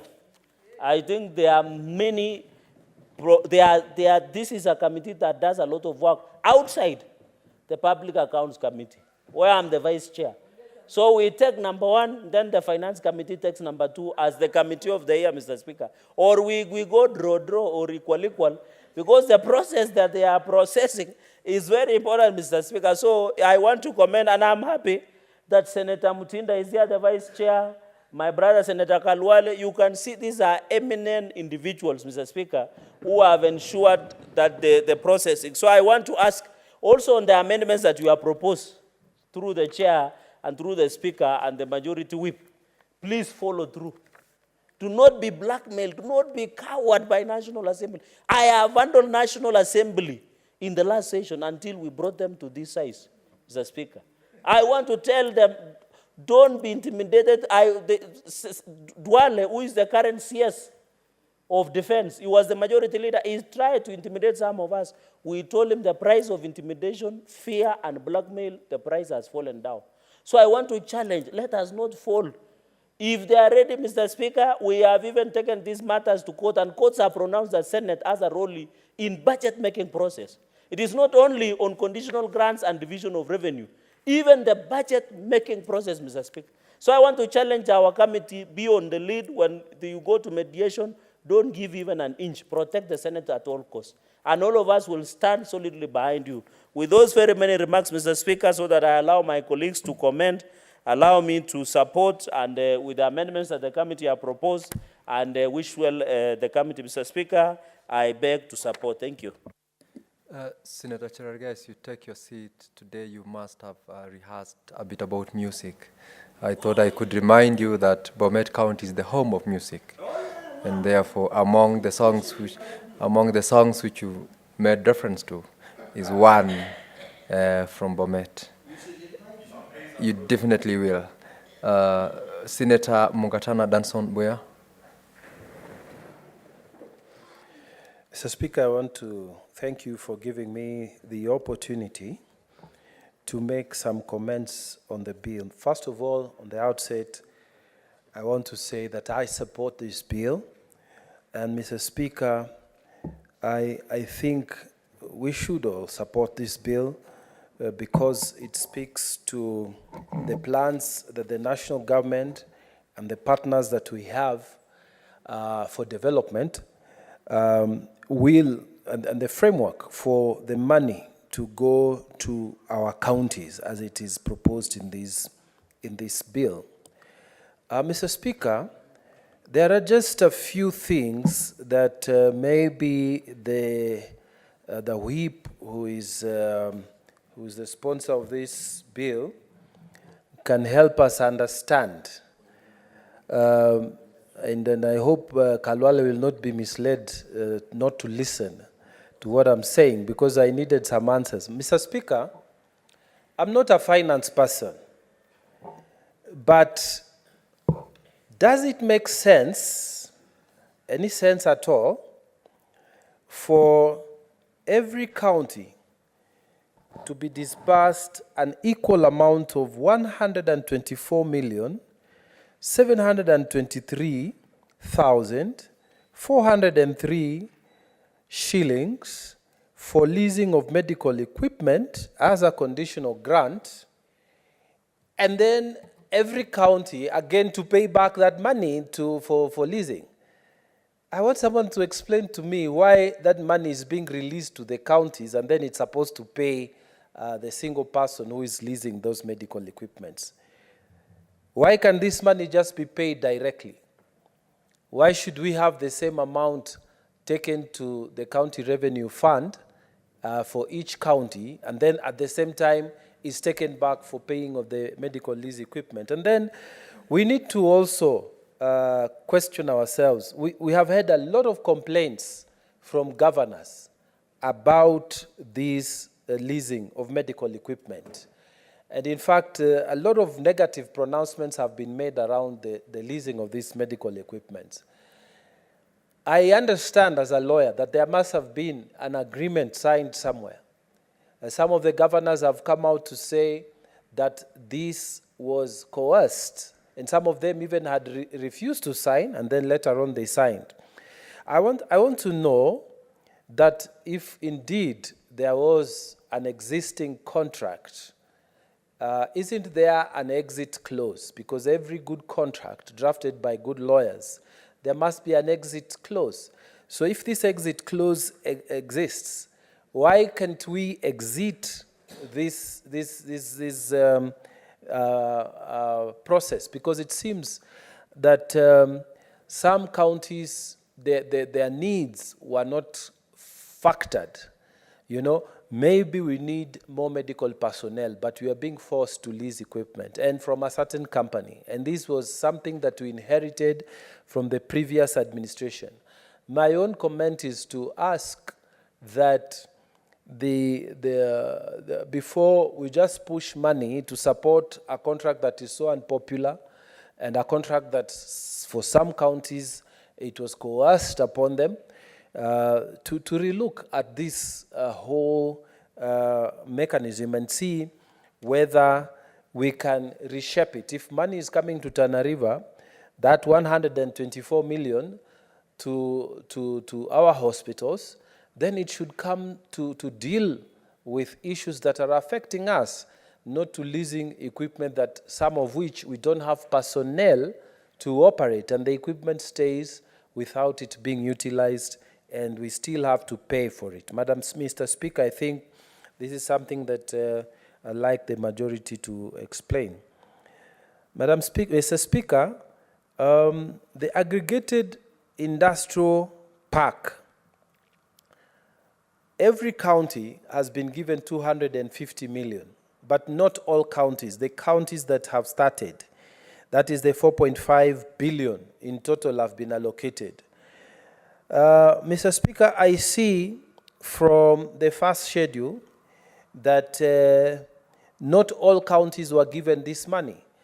Maybe we'll need some explanation, because when we go back home and we are told maybe the neighboring county has been given 250 million to develop the aggregated industrial park, but yours has not, and there's no explanation that has not been given, Mr. Speaker, this promotes inequitable feeling amongst the residents of various counties that were not allocated the 250 million under column D.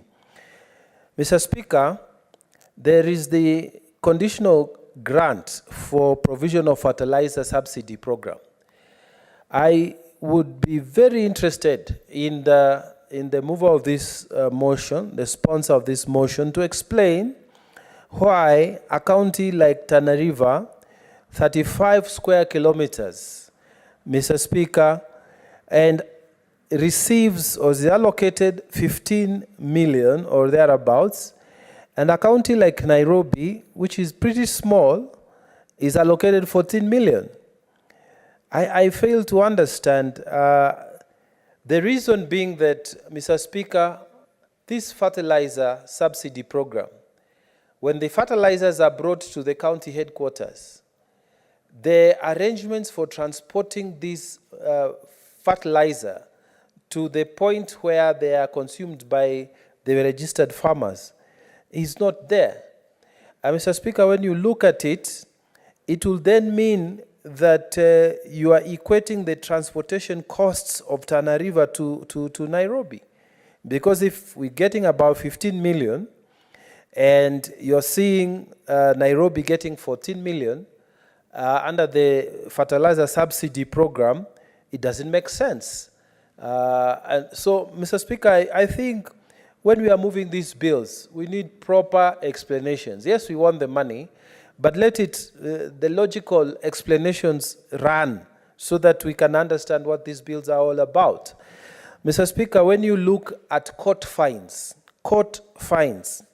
the column under court fines for the financial year 2022-2023, the allocation, which is supposed to come from the national government for Tana River County, Mr. Speaker, that column of financial year 2022-2023, it is being marked dash, which means the allocation for court fines is nil. And this goes for several other counties, Mr. Speaker. There's Baringo, there's Bomet, there's Bungoma, there's Busia. You see several counties that were not given anything under allocations for court fines.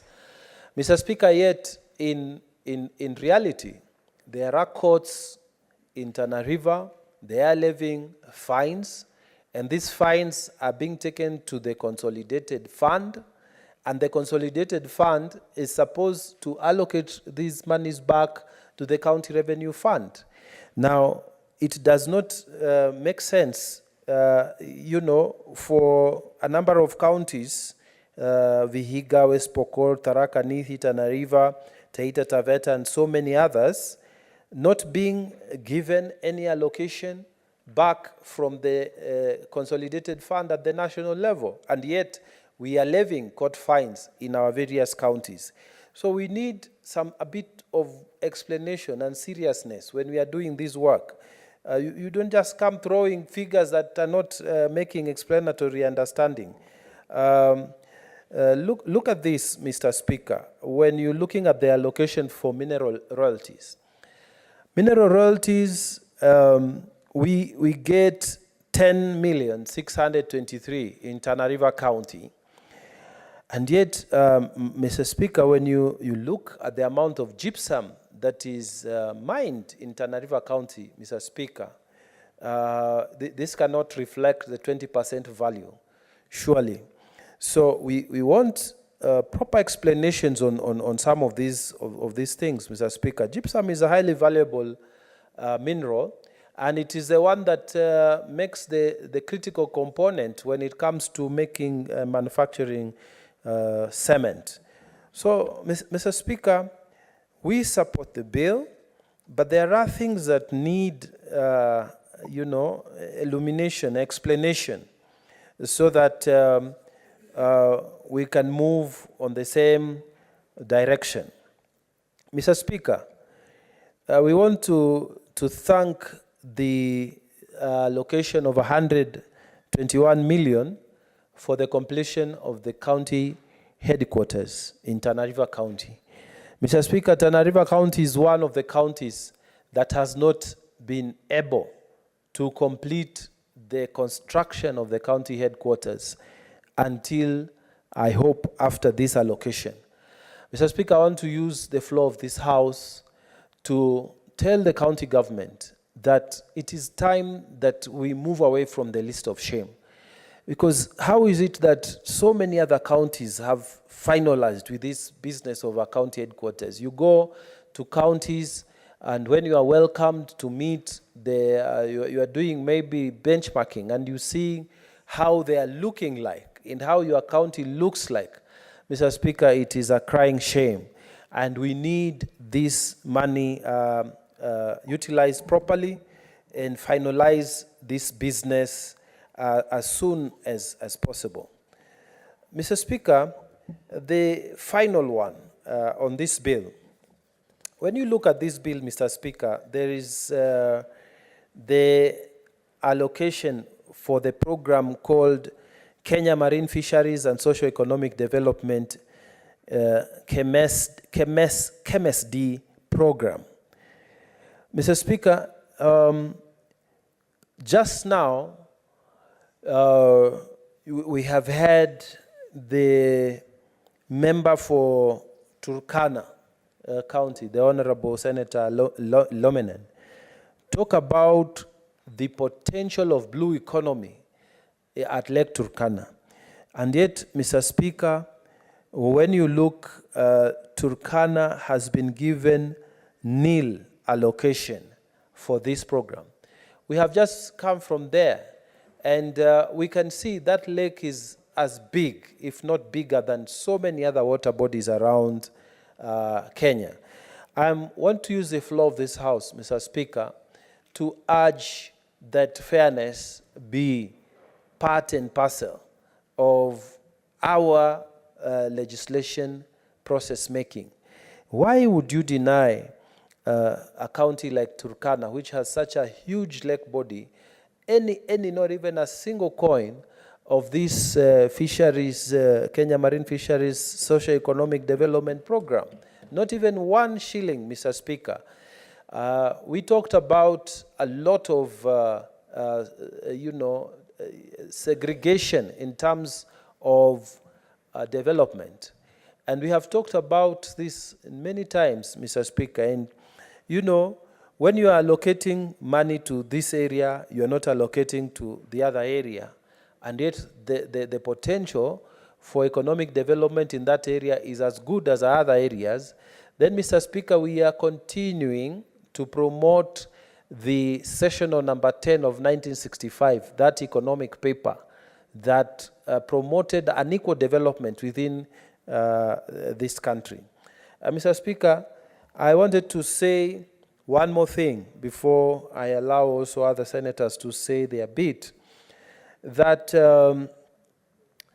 Tana River County, Mr. Speaker, has a very large coast, and the potential for blue economy is very large. However, Mr. Speaker, when it comes to the allocation, I don't know what factors these people use to give us little money, and then they give more money to other coastal counties. It is not understandable, because when you are being given 33 million and another county is being given 100 million, while we wish them well as they develop and do what they need to do to get their counties moving, it is not fair, and the explanations are not there to say why some counties should get three times more from the same program of blue economy, while other counties are being denied the same fund. We are in the same country, and we are the same people, the same citizens, and we have all the same coastline. It is not a fair thing. So, Mr. Speaker, my prayer is that as the government whip, who is holding brief for the leader of majority, wakes up to reply, he can shed some light on some of these things, because we would want to work together. For a very long time, some of us have watched unequal development in this country. And we will not keep quiet. We will keep on saying that this nation needs to be fair to all of us. It is not right what happens. Every time there are pilot projects, you see the pilot projects, it is certain counties and not others. And then after those pilot projects are done, the project disappears, and you're told maybe the pilot never worked. But during that time, the 5 or 6 counties benefited They were given that money. And then our counties, where we come from, we are never in those pilot projects. We want those people in Treasury to start being serious, to start knowing that this country is bigger than Nairobi and a few other counties. We belong to the same countries, and we need to be treated fairly and equally.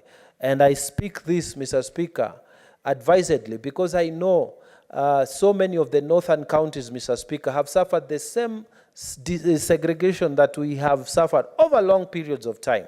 And it's because the same people in Treasury are the ones who come with these bills and these, they never do consultations. By the time they come here, they are just telling us, oh, help us to pass this bill. But Mr. Speaker, it's the same people from the same areas. And that's why, Mr. Speaker, I want to use the floor of this House also to call for changes in that Treasury, Mr. Speaker.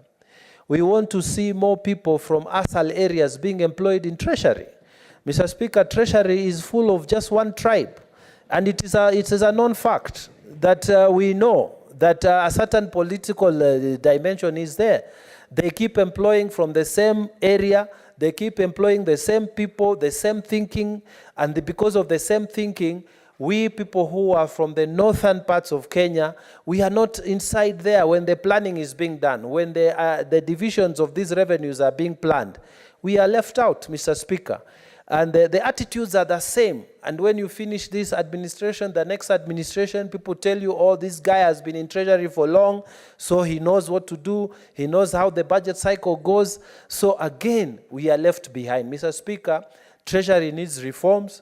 Treasury needs to tell us. In fact, Mr. Speaker, maybe it's time we need a clear, a clear tabling of the names of the employees in Treasury. We want to know how many people from Tana River are in Treasury, who and what positions they are holding, because maybe it will advise us why sometimes they keep on doing things that don't make sense. Mr. Speaker, I pray that fairness be part and parcel of this country. We will not keep quiet. We will keep talking until something is done. I thank you, Mr. Speaker. Senator Mutinda Tabitha.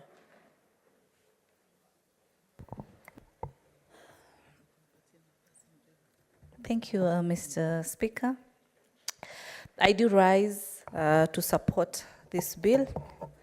I'm the Vice Chair, Finance and Budget, and I want to agree with Senator Cherargei when he says this is one of the committees that really has quite a number of bills in Senate.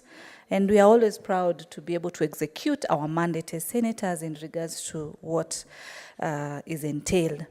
Mr. Speaker, the grants, as per the bill, I've totaled them up and they're amounting to 56 billion. And plus the 385 billion allocation year 2022-2023, we are looking at next financial year at a total of about over 440 billion allocation to the counties. Then this, Mr. Speaker, is additional. And the Senate, we pride in ensuring that we support devolution. Support devolution by ensuring that counties are able to have more funding. At the same time, they also receive the same funding timely, because it is in that timely disbursement of the same funds, then the counties are able to execute their mandate and be able to partake different roles. When you look at these funds, Mr. Speaker, they range from different aspects in terms of the fertilizer subsidy programs. We have the industrial park program. We have the medical equipment, as has been mentioned. Water issues, and as you know, water and sanitation is a very critical issue, Mr. Speaker. Mr. Speaker, one thing that is very clear is that these funds are also coming from the national government. You look at the first schedule, talks about conditional allocation to county government from the national government revenue. So this totals about to the first 15 billion allocation, Mr. Speaker. At the same time, we also have the unconditional allocations to county that are coming from the court fines. This is something, as the Finance Committee, we've really deliberated with the Treasury on ensuring that monies that have been collected through the courts in the different counties are remitted to the county CRF fund. And one county, that is I think the county of Laikipia, if I'm not wrong, is the only county that has been able to receive its funds. And we've really been pushing as a committee that Treasury ensures that it is disburses the other funds for the other different counties, because this money belongs to these counties. And I'm happy, Mr. Speaker, to see that Schedule 2, which amounts to 3 billion, is an allocation from the court fines and also mineral royalties.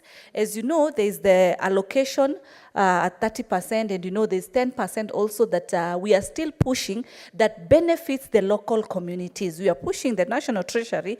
The last time we had a discussion with the same ministry, they talked about there is no clear framework as to who is the local beneficiary. But we've emphasized as a committee that the locals should be able to benefit.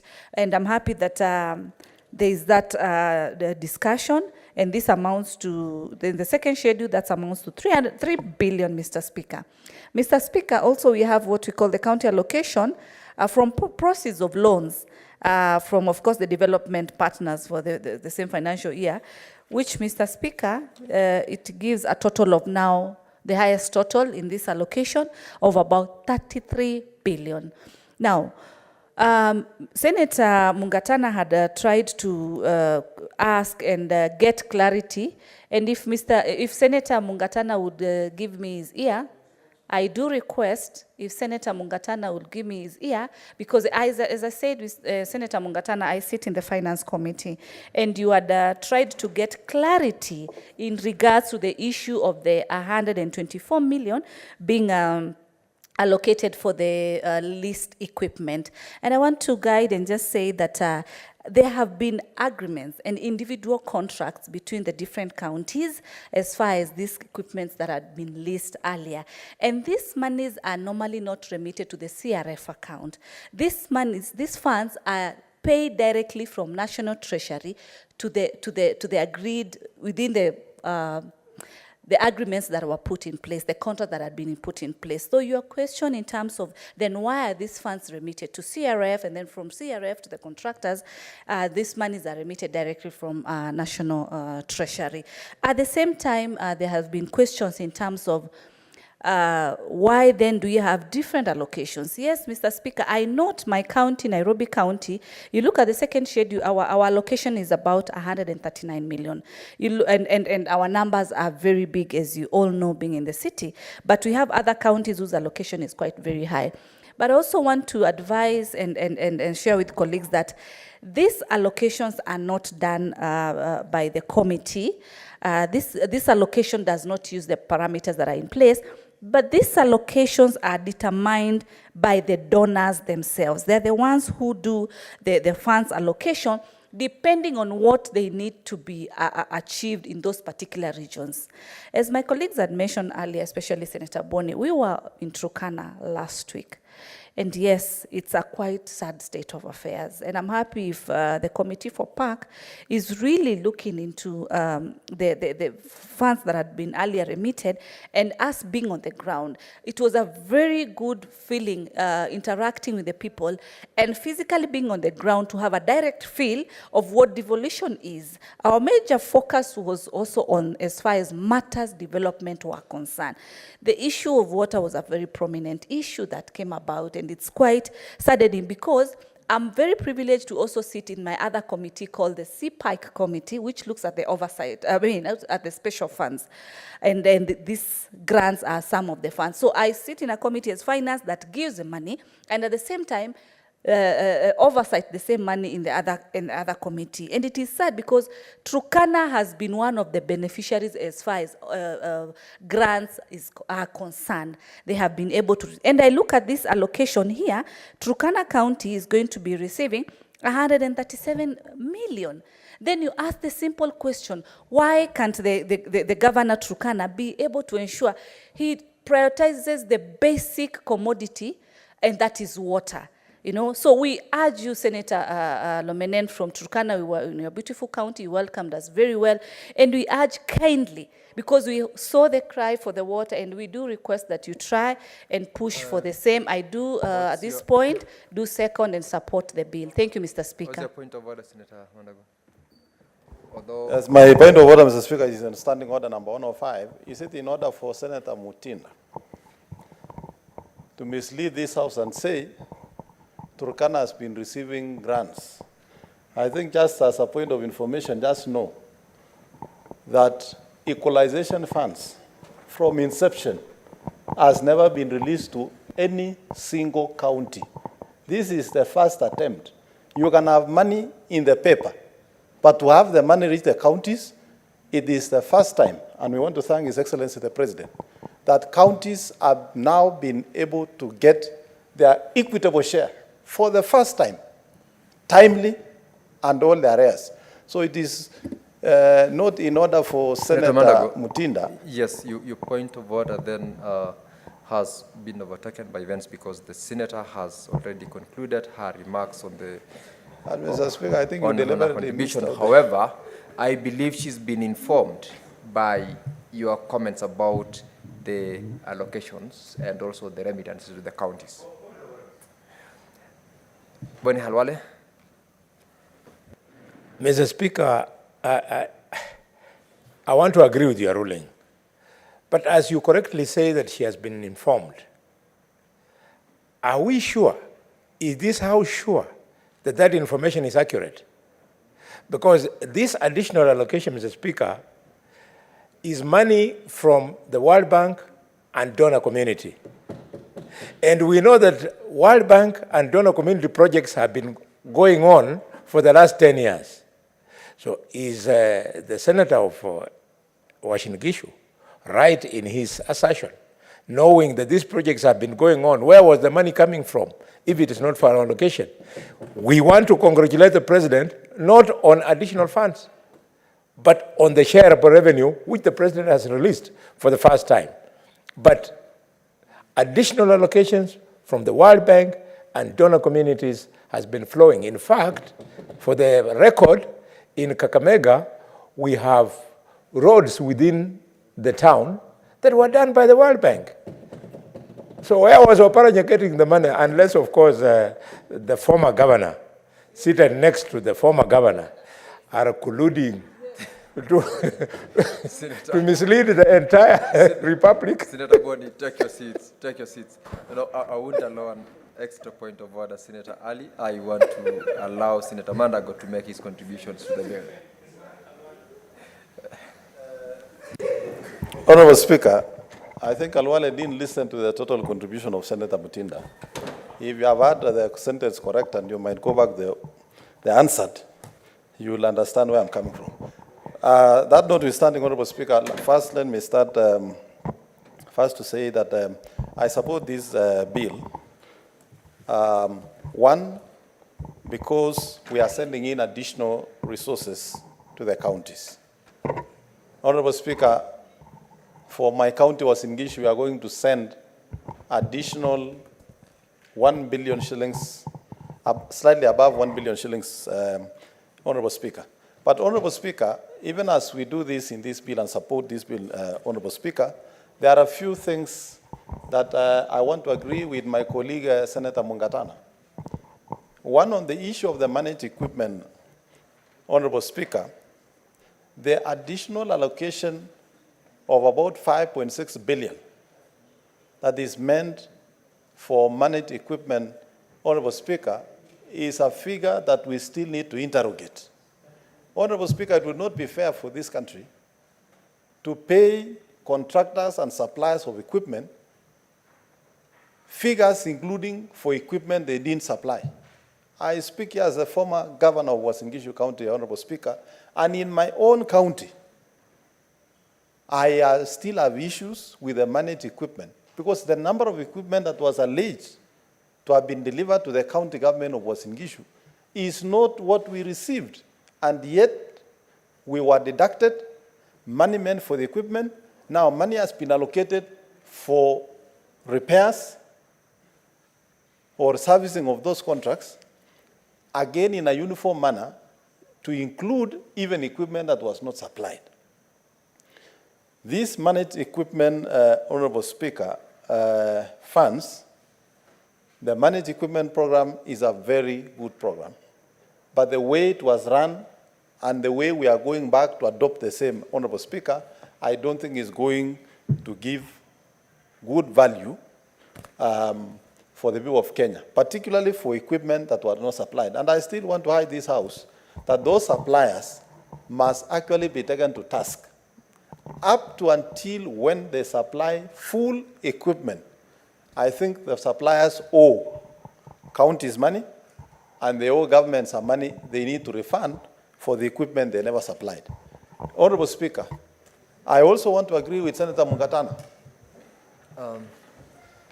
Senator Mandago, it's 6:30 p.m. and we have got to adjourn. You will have 17 minutes tomorrow to resume your contributions to the bill, and it will be in the morning session. So, honorable members, it is now 6:30 p.m., time to adjourn the Senate. We therefore adjourn to tomorrow, Wednesday, 4th October 2023 at 9:30 a.m.